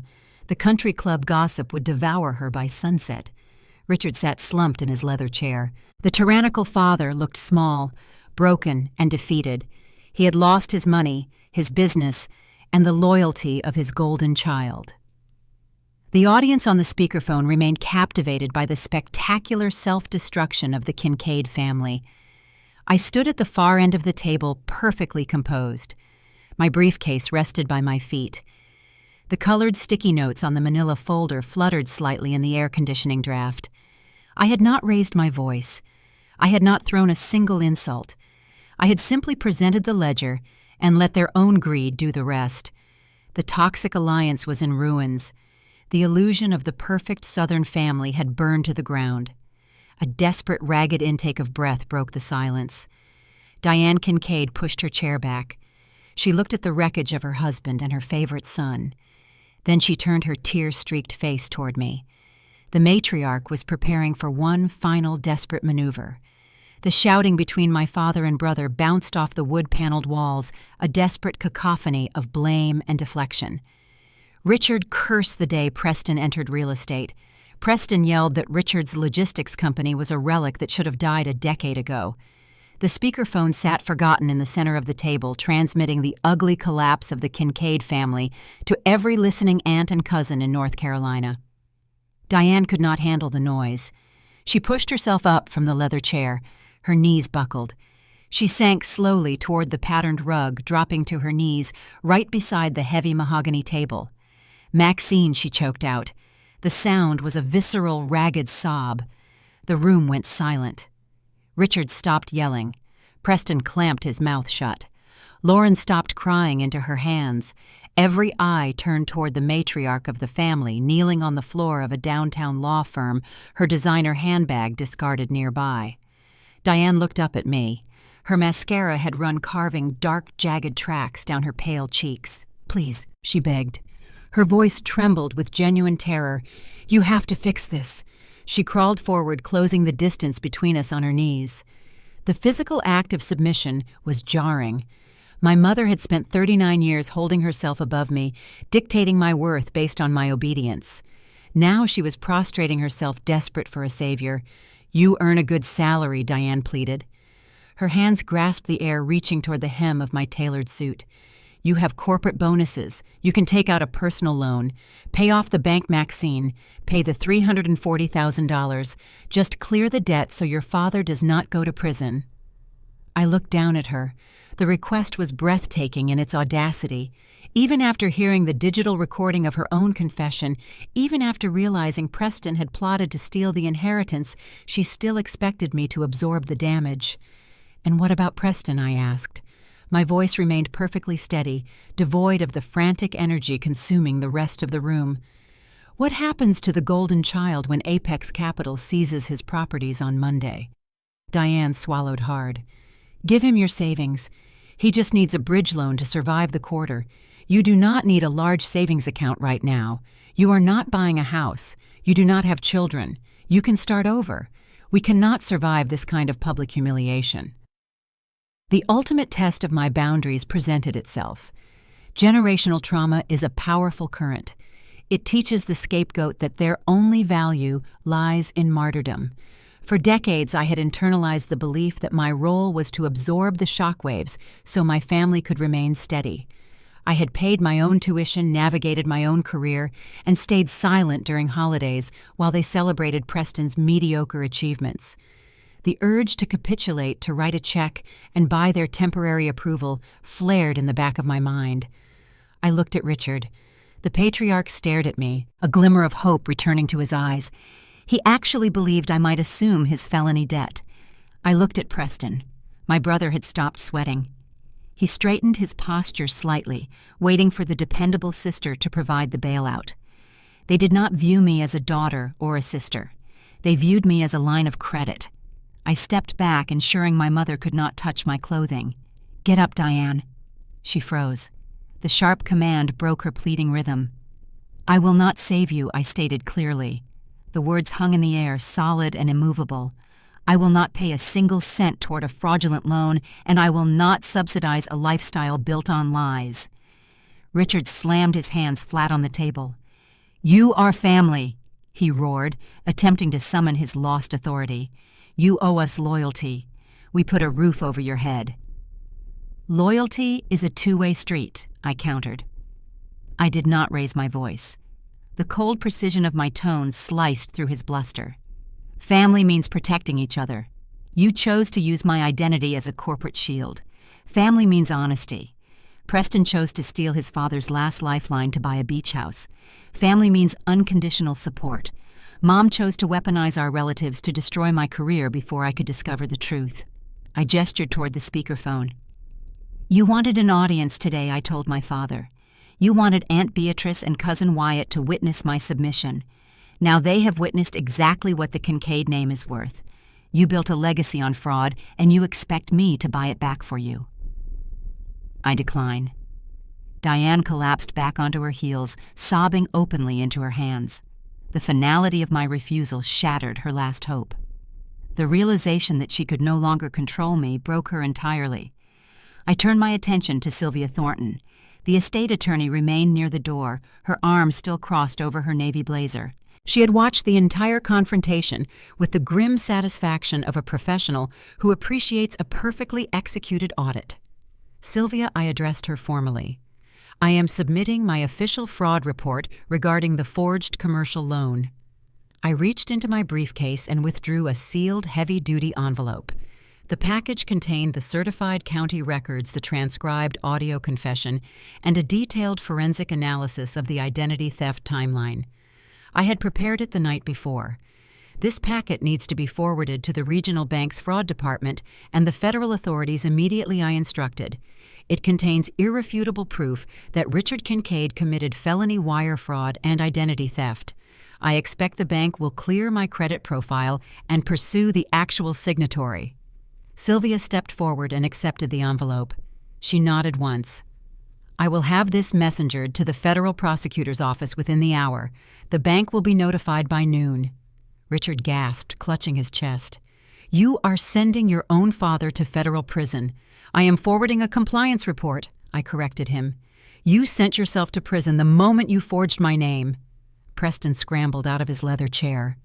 The reality of the Apex Capital margin call finally overpowered his arrogance. "Max, please," he stammered, stepping toward me. He raised his hands in a placating gesture. "I can sell the Corolla contract. I can liquidate some assets. Just give me a 30-day loan. I will pay you back with interest." "I swear." "You do not have any liquid assets," I replied.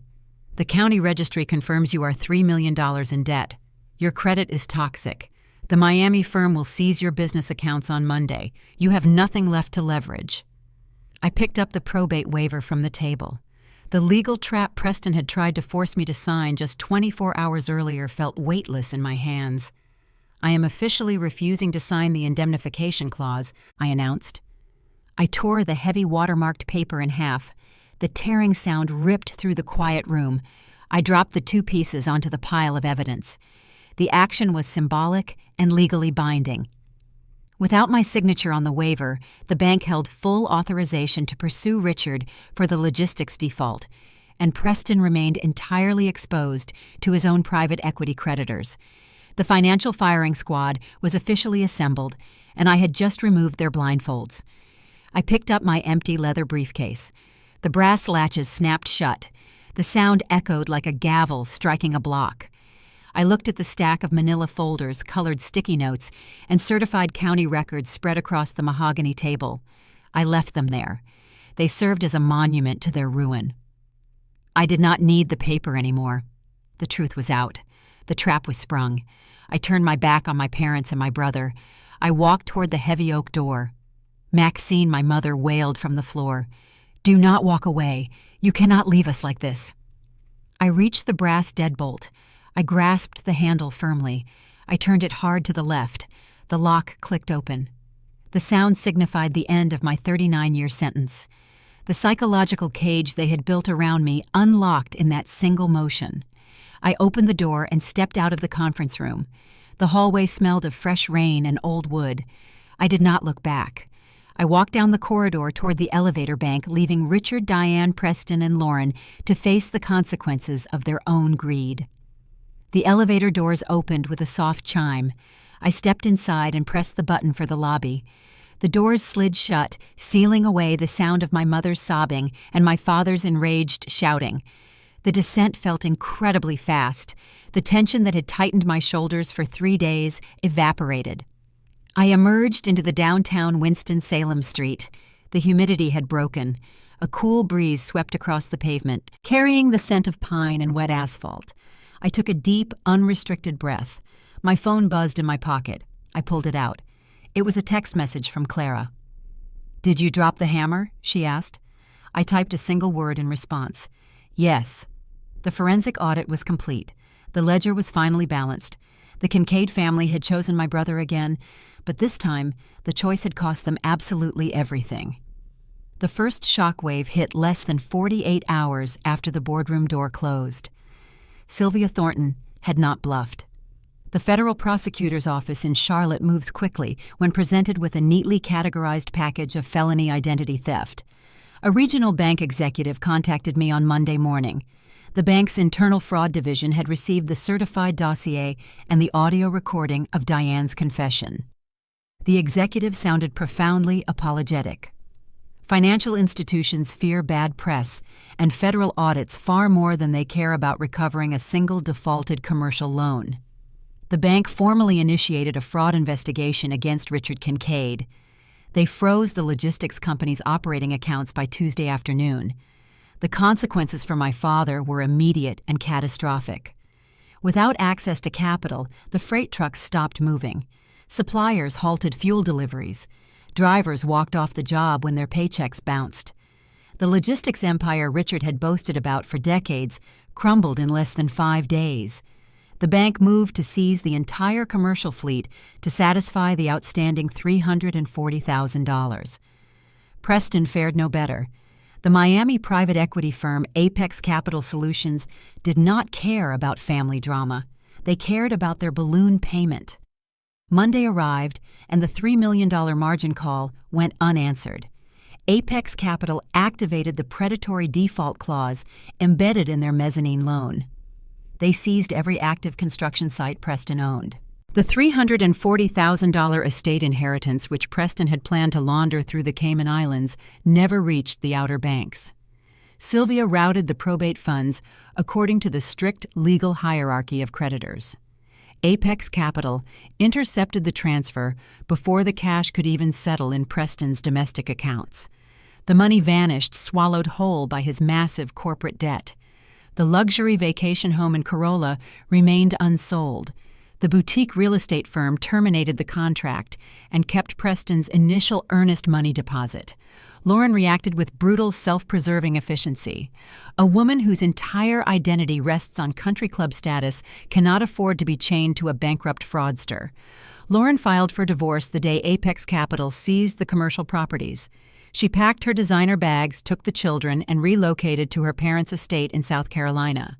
She changed her phone number and refused to allow Preston past the security gate. The Kincaid family dynamic had relied entirely on the illusion of financial supremacy.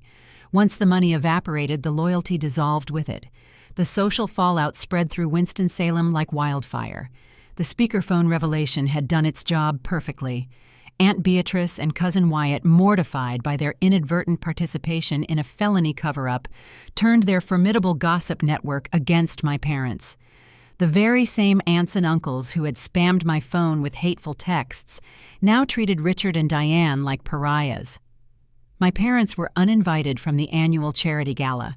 Their church elders gently suggested they take a leave of absence from the congregation.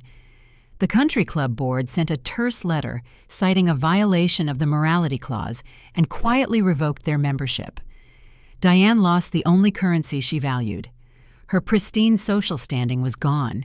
She was no longer the respected matriarch of a successful Southern family. She was the disgraced enabler of a convicted fraudster. The legal hammer fell on my father a month later. The federal prosecutor offered Richard a stark choice. He could face a lengthy public trial for wire fraud and identity theft, which carried a mandatory minimum prison sentence, or he could accept a punitive plea deal. Richard chose self-preservation. He liquidated his sprawling Winston-Salem house. He sold his vintage car collection and auctioned off the remaining scrap assets of his ruined logistics company. The proceeds barely covered the bank restitution, the federal fines, and his staggering legal fees. He avoided a federal prison cell, but he lost his kingdom. While my family burned their lives to the ground, I began the quiet, meticulous process of clearing my name. The regional bank formally expunged the fraudulent commercial loan from my credit history. They issued a letter of absolution citing Sylvia Thornton's sworn testimony and the undeniable evidence of the forged signature. My personal bank unspooled the fraudulent security freeze on my checking and savings accounts. The digital padlocks vanished. I regained full access to my hard-earned money. My professional security clearance remained spotless. Clara had preempted the firm partner's concerns. The gossip Lauren had spewed at the country club was now widely recognized as the desperate lie of a soon-to-be divorced, bankrupt socialite. The relief was profound, but the emotional aftermath was complicated. Walking away from a toxic family is rarely a moment of unadulterated joy. Hollywood movies often portray estrangement as a victorious sprint into the sunset. The reality known to any woman who has ever had to excise her own parents from her life is far heavier. It feels like amputating a limb to save the body from a spreading infection. The operation is necessary for survival, but the phantom pain lingers. I spent the first few weeks waking up at 4 a.m, anticipating an angry text message from Diane or a threatening email from Preston. The silence of my apartment felt foreign. For 39 years, my nervous system had been calibrated to manage their chaos. Now there was no crisis to diffuse. There was no unearned blame to absorb. I had to relearn how to inhabit my own life without bracing for impact. The turning point occurred on a quiet Sunday in late October. The humid summer had finally yielded to crisp autumn air. The leaves on the oak trees outside my window had turned a brilliant, bruised crimson. I sat at my dining room table with a cup of black coffee and my laptop. The screen displayed my monthly budget. The numbers were clean. The ledger was balanced. No hidden debts. No forged signatures. I looked at the bottom line and realized the sheer unadulterated freedom of financial independence. I did not owe anyone anything. My phone vibrated on the table. A calendar reminder flashed across the screen. It was Thanksgiving next month. For nearly 4 decades, Thanksgiving had meant sitting at the end of a long mahogany table while Richard carved the turkey and praised Preston's latest mediocre achievement. It meant swallowing my pride while Diane criticized my career choices. I swiped the notification away and deleted the recurring family event from my digital calendar. I was not going to Winston-Salem this year. I was not going to subject myself to the quiet, desperate ruin my parents had created for themselves. The slate was wiped clean. The forensic audit of my past was closed. It was time to start investing in a future that actually belonged to me. I picked up my phone and dialed Clara's number. The dial tone purred softly in my ear, a steady, predictable rhythm. I had a new plan forming, one that required no permission from anyone but myself. November slipped into December with a quiet, unnerving chill. The holiday season blanketed North Carolina in its usual aggressive cheer. Downtown Charlotte wrapped its street lamps in bright red garland. Retail stores pumped relentless carols through outdoor speakers. My apartment, however, remained deliberately bare. Going no contact creates a physical void in your daily routine. For nearly 4 decades, the final month of the year meant navigating a minefield of emotional obligations. It meant purchasing carefully curated gifts to avoid Diane's passive-aggressive sighs. It required bracing for Richard's annual dinner speech about Preston's inevitable corporate supremacy. Now the calendar pages turned without a single manufactured crisis. The silence felt heavy at first. Freedom often masquerades as isolation before you learn how to breathe the new air. Clara refused to let me wallow in the unfamiliar quiet. The senior auditor possessed a flawless radar for impending melancholy. She coordinated a plan with Sylvia Thornton. The veteran estate attorney rarely left her Winston-Salem jurisdiction for social events, but she made an exception for this specific occasion. They booked a corner booth at a premier steakhouse in the heart of the financial district. White tablecloths draped the heavy wooden tables. Crystal glassware caught the dim amber lighting of the restaurant. The air smelled of seared prime rib roasted garlic and oak smoke. The waiter poured a robust Cabernet into our glasses. Sylvia raised hers first. The silver hair pulled back into her signature twist caught the ambient light. She did not look like a woman who spent her days managing the dead. She looked like a general celebrating a victorious campaign. To the ledger, Sylvia said. Her voice carried that crisp, clinical authority. May it always balance, and may the truth always surface. To the ledger, Clara echoed, clinking her glass against the attorney's. And to the woman who finally weaponized her compliance training. The crystal chimed. The wine tasted rich and dark. A profound realization settled over me in that leather booth. Sitting between these two brilliant, uncompromising women, the ghost of my family's hierarchy vanished. Past holiday dinners had always demanded that I shrink my achievements. My promotions were ignored. My financial independence was treated as a quirky phase. My parents had required me to make myself small so my brother could appear larger than life. No one at this steakhouse asked me to diminish myself. Clara respected my forensic skills. Sylvia admired my strategic execution. This was my chosen family. They did not share my blood, but they shared my reverence for accountability. Blood ties bind you to a shared past. Chosen family binds you to a shared truth. The evening stretched on with stories of corporate audits and legal battles won. Laughter replaced the anxiety that used to knot my shoulders. The persistent fear of triggering an unearned reprimand dissolved entirely. Midway through December, the compliance firm issued its annual performance distributions. My year-end bonus reflected 12 months of flawless audits and high-stakes fraud detection. The direct deposit hit my checking account on a Tuesday morning. The digits glowed brightly on my banking app. In years past, a surplus of capital meant defending my savings from predatory family requests. Richard would pitch a dubious logistics expansion. Diane would hint at a country club assessment fee they needed help covering. The money would have been siphoned away by guilt. This capital belonged exclusively to me. It required no defense. A memory surfaced from my early 20s. I had sat at the Winston-Salem mahogany table and mentioned a dream of owning property in the Blue Ridge Mountains. I wanted a cabin surrounded by ancient pines, far away from the stifling humidity of the Piedmont. Richard had laughed loudly. He mocked the idea in front of the extended family. Mountains are for retirees and hermits, my father had sneered. Real money is in commercial development. Only fools invest in dead dirt. You should give that savings to Preston for his first subdivision. I had swallowed the humiliation and buried the dream. The mockery had successfully programmed me to believe my desires were foolish.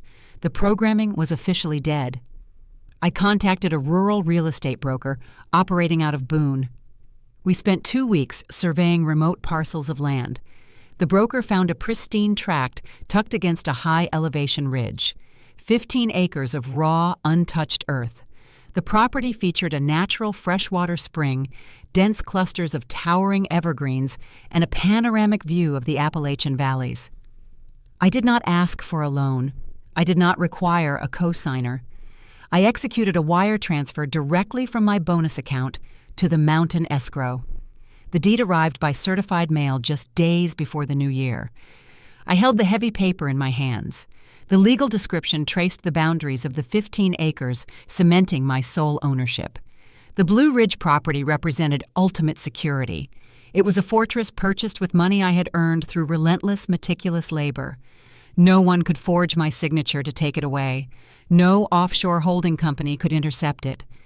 The dead dirt my father had mocked was now the foundation of my future.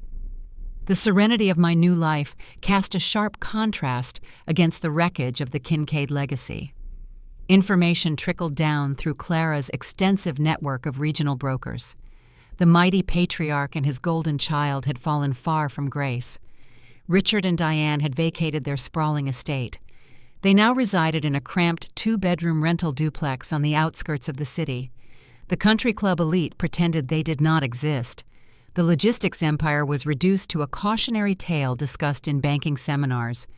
Preston, stripped of his fraudulent development capital and abandoned by his status-obsessed wife, was reportedly working a mid-level sales job.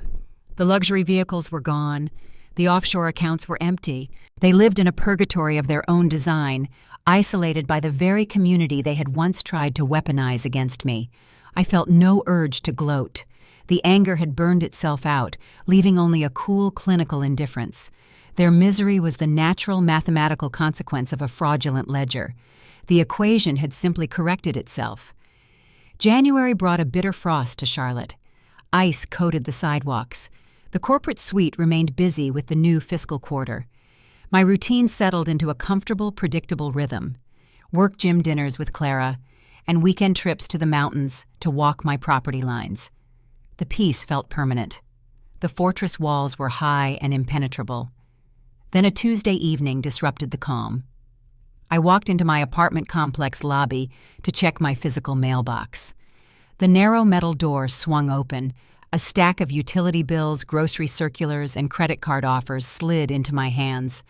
I shuffled through the junk mail while waiting for the elevator. A single cream-colored envelope sat near the bottom of the stack. It bore no return address. The postage stamp was slightly crooked. The ink on the front cover pressed deeply into the thick paper, forming a slanted, aggressive cursive. The handwriting was unmistakable. My pulse hitched. The elevator doors chimed and slid open, but I did not step inside. Richard Kincaid had found my home address. The patriarchal tyrant had been stripped of his wealth, his business, and his social standing.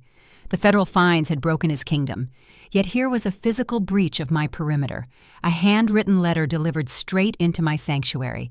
The paper felt heavy, radiating the toxic, desperate energy of a man who had run out of victims. The quiet peace of the new year vanished, replaced by the immediate realization that a cornered narcissist never truly surrenders. The cream envelope burned against my palm. The elevator doors slid shut, leaving me alone in the lobby. My thumb traced the raised ink of my name. Richard Kincaid possessed an uncanny ability to resurrect anxiety. Just seeing his slanted handwriting sent a brief, conditioned spike of adrenaline through my nervous system.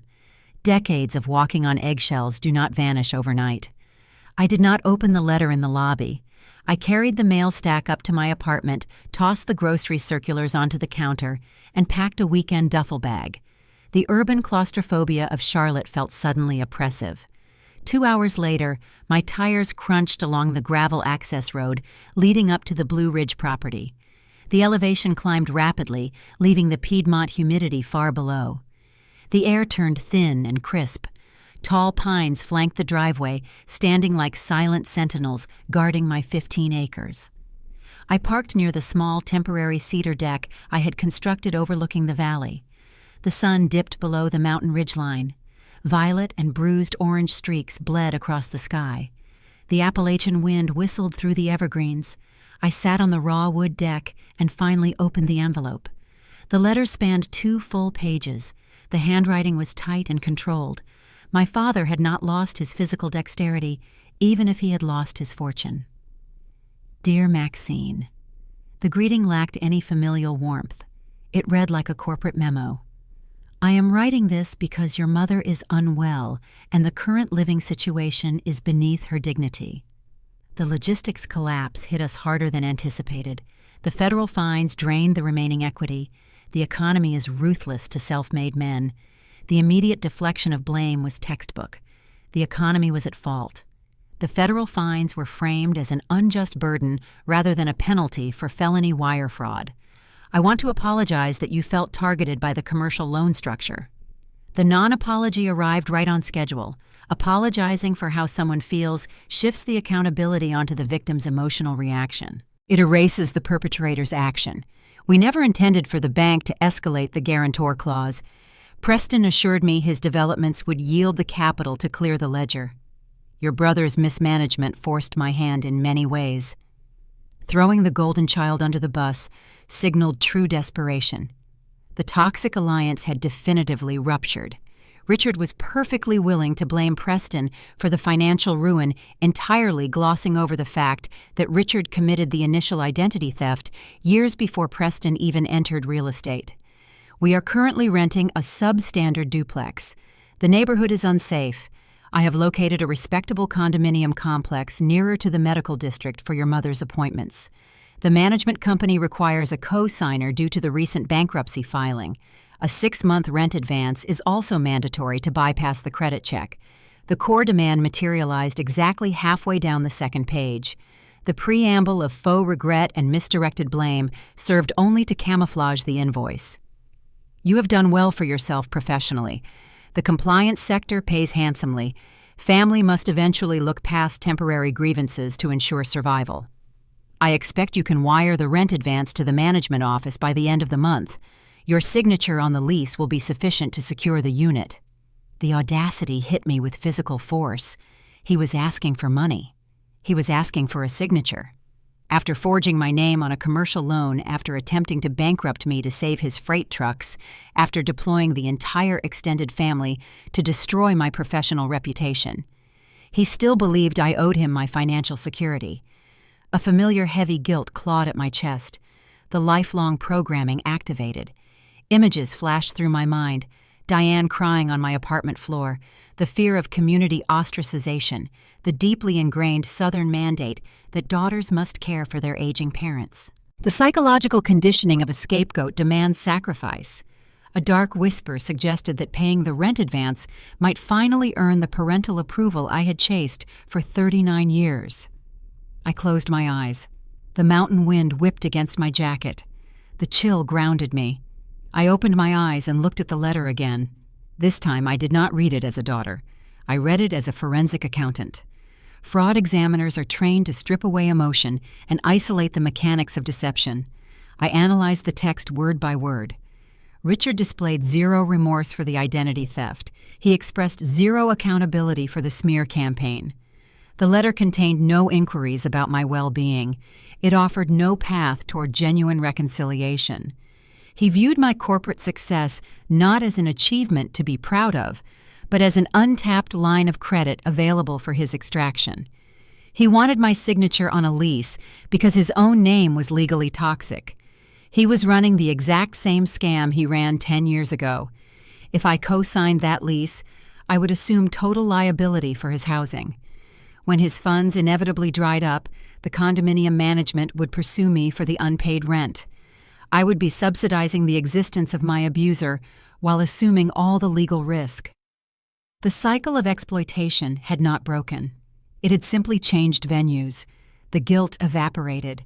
The heavy chains of obligation snapped cleanly, leaving nothing but cold, clinical clarity. My father held no power over me unless I engaged.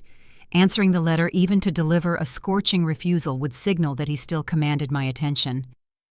Narcissists feed on any emotional response. Anger provides them with validation. Outrage proves they still exist within your mind. The only way to win the game is to refuse to play. I folded the heavy cream paper along its original creases. I slid it back into the envelope. I did not draft a reply. I did not text him to demand he stop contacting me. I did not call Clara to vent about his audacity. I walked back to my sedan. A portable paper shredder sat in the trunk, a leftover tool from a remote client audit. I pulled the device out and plugged it into the car's auxiliary power outlet. The motor whirred to life, a high-pitched, efficient hum. I fed the unopened envelope into the steel teeth. The shredder grabbed the paper. The blades tore the manipulation, the entitlement, and the non-apology into thousands of illegible strips. The physical destruction of his words felt profoundly satisfying. I emptied the collection bin into a trash bag. The confetti of his final demand would soon join the landfill. I returned to the cedar deck overlooking the Appalachian Valley. The sun had completely set. Millions of stars pierced the black canvas of the sky. The silence of the mountains was absolute. No country club gossip reached this elevation. No speakerphone ambushes threatened the perimeter. The conflict was definitively resolved. The tyrant had fired his last shot, and it had landed in a void. A profound, earned peace settled over my shoulders. Cutting off a toxic family is a brutal, necessary surgery. Surviving the phantom pain requires discipline, but the reward is the realization that your energy belongs entirely to you. I did not have to shrink to fit inside their warped hierarchy. I did not have to act as a human shield for a fraudulent golden child. My phone vibrated in my pocket. It was an automated calendar alert. The notification flashed briefly on the screen, illuminating the dark deck. Monday, 8 a.m., final board review, Southeastern Healthcare Network. The reminder signaled a massive shift in my professional trajectory. The compliance firm partners had noticed my impeccable handling of the recent regional audits. A major healthcare conglomerate required a new director of compliance to oversee their expansion. The position commanded a staggering salary and unparalleled executive authority. The final board review was merely a formality. The career I had built from the ground up, the spotless credit profile I had fought a literal war to protect, was about to launch me into a stratosphere my father could never have imagined. I smiled. The crisp mountain air filled my lungs. The Kincaid family legacy was buried in debt and disgrace in Winston-Salem. My legacy was just beginning. 14 months evaporated with remarkable speed. The calendar shifted from winter frost to another sweltering North Carolina summer, then cooled back into crisp autumn. My new corner office sat on the 32nd floor of a glass tower overlooking uptown Charlotte. The brass plaque outside the door read, Maxine Kincaid, Director of Compliance, Southeastern Healthcare Network. The title carried immense authority. Regional hospital administrators deferred to my audit reports. Corporate executives respected the boundaries I set on operational budgets. My signature approved hundreds of millions of dollars in federal grant distributions. I wielded that power with absolute precision, protecting the network from the very type of fraud my father had once normalized. Clara stopped by my office on a Friday afternoon. My former colleague now worked as an independent consultant, frequently contracting with my division. She dropped a thick manila folder onto my desk. The yellow tabs jutting from the edges triggered a brief flash of memory from Sylvia Thornton's conference room, but the feeling faded instantly. Quarterly risk assessments for the coastal clinics, Clara announced. She dropped into the guest chair. The numbers are clean. Your new protocols are bulletproof. Excellent. I slid the folder into my outbox tray. How is the consulting business treating you? Lucrative, she smiled. And it leaves me enough free time to keep up with the Piedmont gossip mill.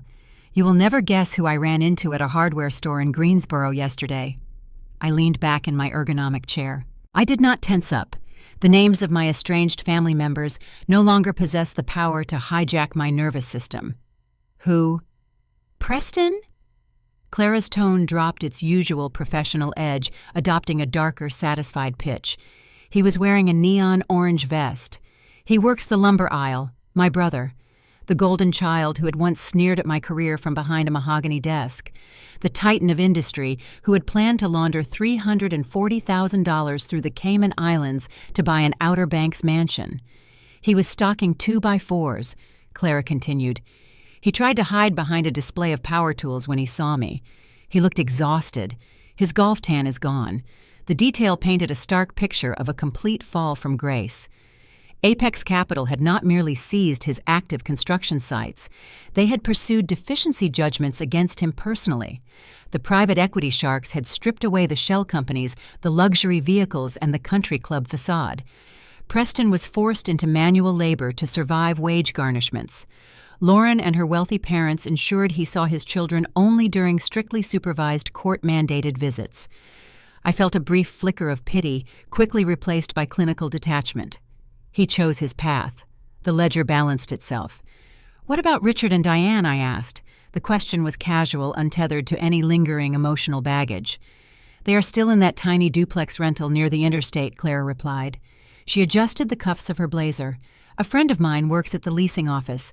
Your father apparently tried to charm the property manager into waiving late fees last month.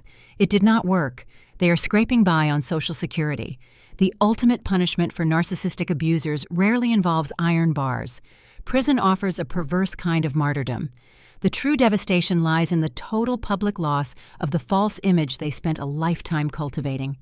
Richard and Diane had worshipped social hierarchy.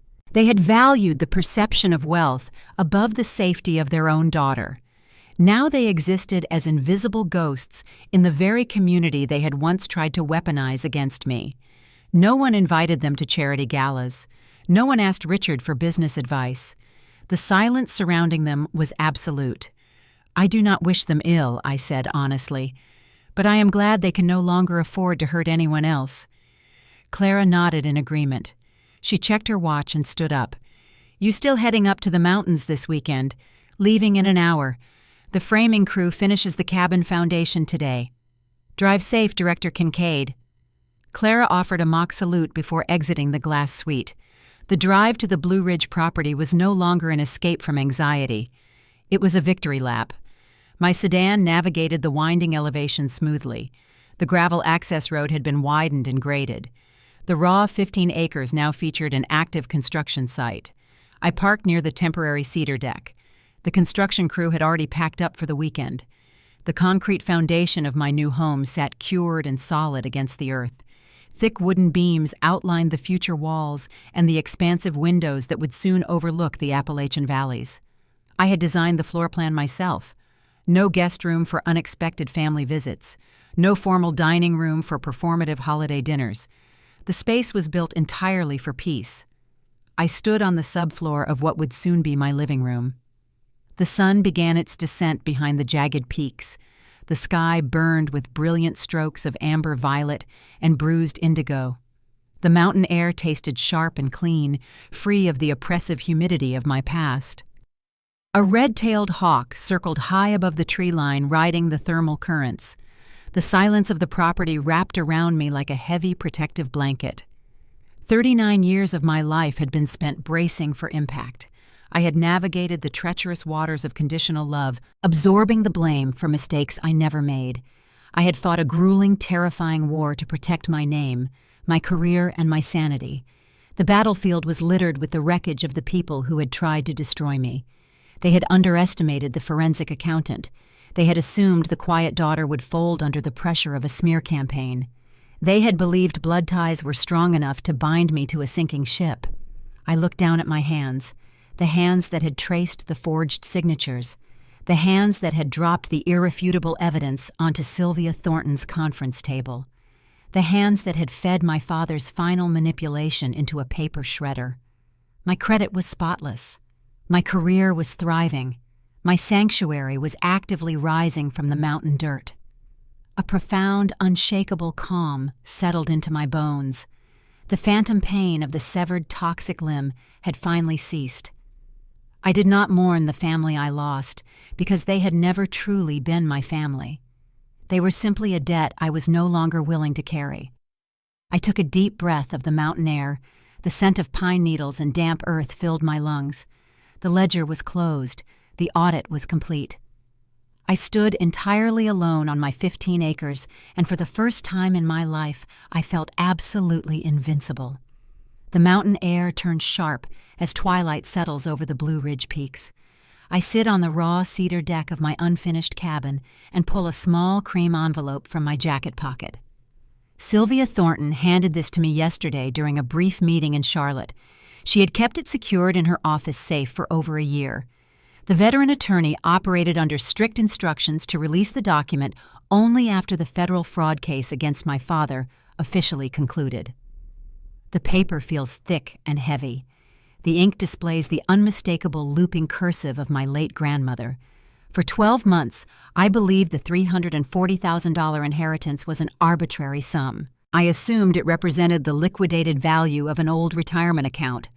Forensic accountants are trained to look for patterns, but sometimes the most brilliant maneuvers hide in plain sight. I unfold the stationery and read the words my grandmother left behind. My dearest Maxine, if Sylvia has given you this letter, then the trap has successfully sprung. 5 years ago, I found a misplaced file in your father's home office. I saw the commercial loan. I saw your forged signature.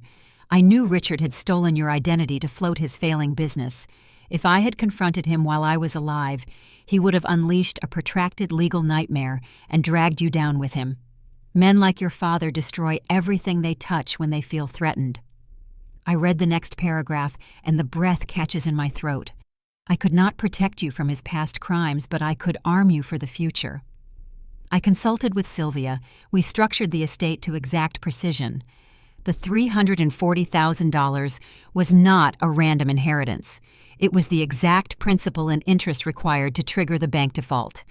I intentionally left the money to Preston. I knew the greed of the men in our family would force them to turn on each other.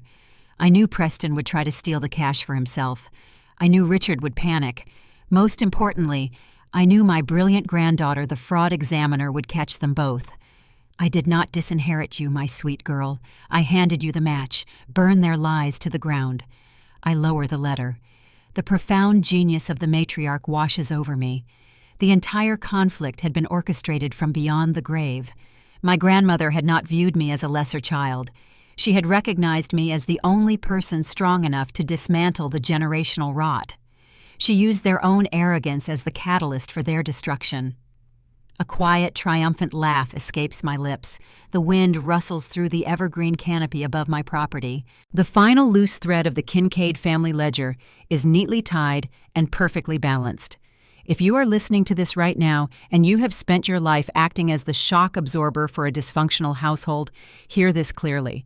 Financial abuse within a family rarely looks like a stranger demanding your wallet in a dark alley. It disguises itself as obligation. It looks like a father asking for your Social Security number to secure a lease. It looks like a mother sobbing on your living room floor, begging you to assume a crippling debt to protect the family name. It looks like a golden child brother demanding you sign away your legal rights to keep the peace. Toxic families weaponize the concept of loyalty. They construct a hierarchy where your compliance is required and your boundaries are treated as acts of treason. They raise the scapegoat to be durable. They praise your independence only when they need to exploit your resources. They condition you to believe that your highest purpose is to act as a human shield for their mistakes. You are not a human shield. Your credit score, your career, and your sanity are not communal assets available for their extraction. Society places an immense burden on the concept of blood relation. We are conditioned to honor our parents and support our siblings regardless of their behavior. The culture tells us that family sacrifices for family. But true family does not ask you to commit perjury. True family does not forge your signature.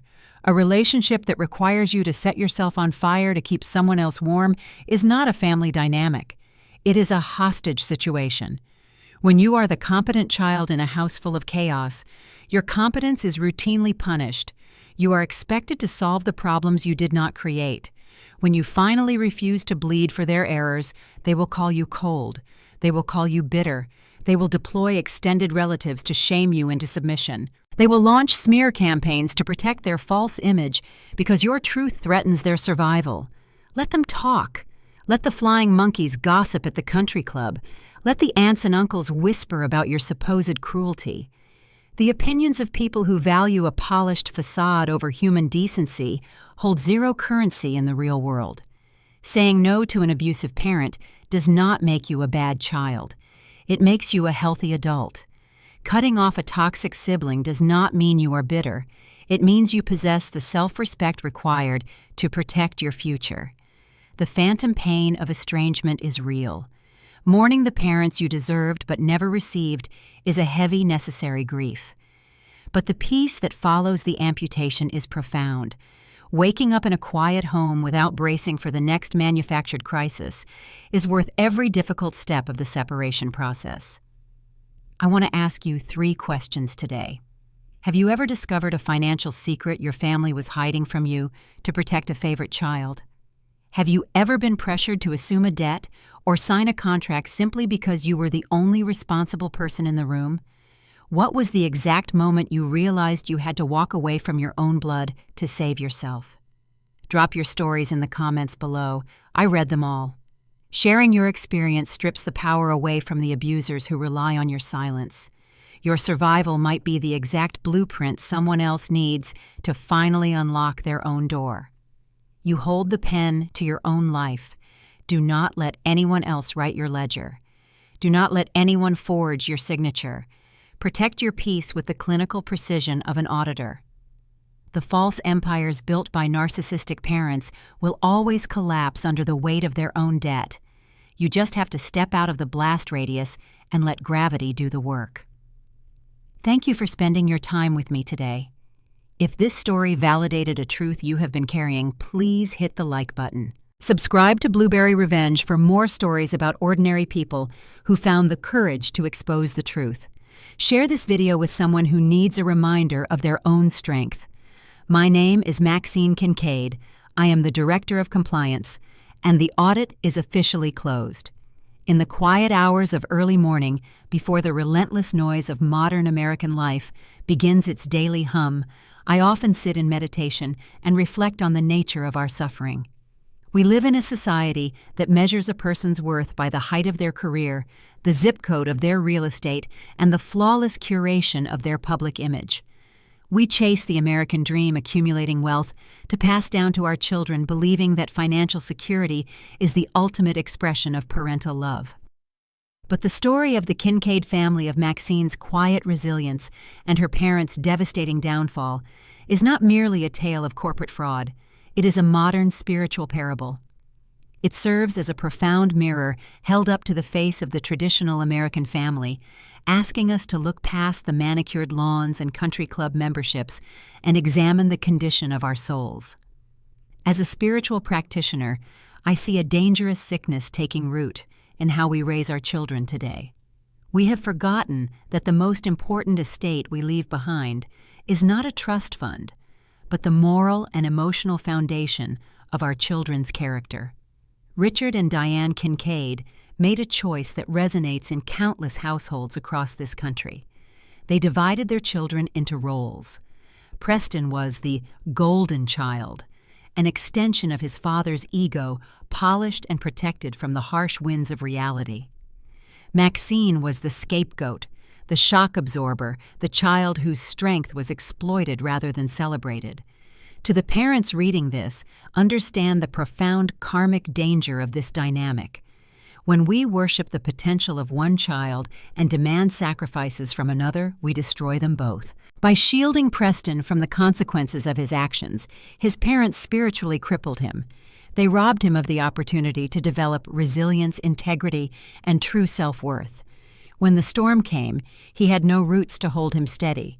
He could only resort to deception. Conversely, by treating Maxine as a disposable utility, a mere signature to secure a loan, they committed a crime far worse than financial fraud. They committed a spiritual theft. They stole her right to be cherished simply for existing. A traditional family structure is a sacred vessel. It is meant to be a sanctuary where honesty, fairness, and emotional awareness are cultivated. But a family only remains sacred when it is built on truth. You cannot construct a legacy on a foundation of lies and expect the universe not to notice. The universe always keeps a perfect ledger. Every act of manipulation, every whispered lie, every moment we prioritize our public reputation over the private pain of our children, these actions accumulate interest. We must learn to look at our children not as instruments of our own validation, but as independent souls entrusted to our care. True family responsibility requires the emotional awareness to see our children for who they actually are. It requires the courage to let them fail so they can learn to stand back up. It demands that we teach them that character is the only currency that retains its value when the bank accounts are frozen and the social invitations stop arriving. Maxine survived not because she was hardened by anger, but because she possessed the clarity to see the truth. She recognized that her parents' demands were not acts of love, but acts of consumption. By walking away, she did not destroy her family. She simply refused to participate in their shared delusion. She chose wisdom over blind obedience. She chose her own moral integrity over the toxic comfort of the familiar. This is the great lesson for all of us striving for self-improvement. Resilience is not the ability to endlessly endure abuse. True resilience is the wisdom to know what burdens belong to you and the strength to gently, firmly put down the ones that do not. We share these deep, sometimes painful reflections here on Blueberry Revenge because recognizing our own shadows is the first step toward the light. If we do not examine the toxic patterns inherited from our past, we are destined to pass them on to our children. If you find value in these modern parables, if these stories help you untangle the complex webs of your own life, I invite you to subscribe and follow the channel. Join our community as we continue to explore the undeniable power of truth, justice, and personal reclaiming. As the day begins and you pour your morning coffee, look at the people sitting across your own kitchen table. Look at your sons and your daughters. We spend decades trying to leave them a world of comfort, but the only thing they will truly inherit is the way we made them feel about themselves. Are you cultivating a garden where every child is given the sunlight to grow? Or are you pruning one to ensure the other blooms? The choices we make in the quiet privacy of our homes echo into eternity. The ink is already drying on the ledger of your own family. The only question that remains is when the final tally is calculated, what will your signature truly be worth?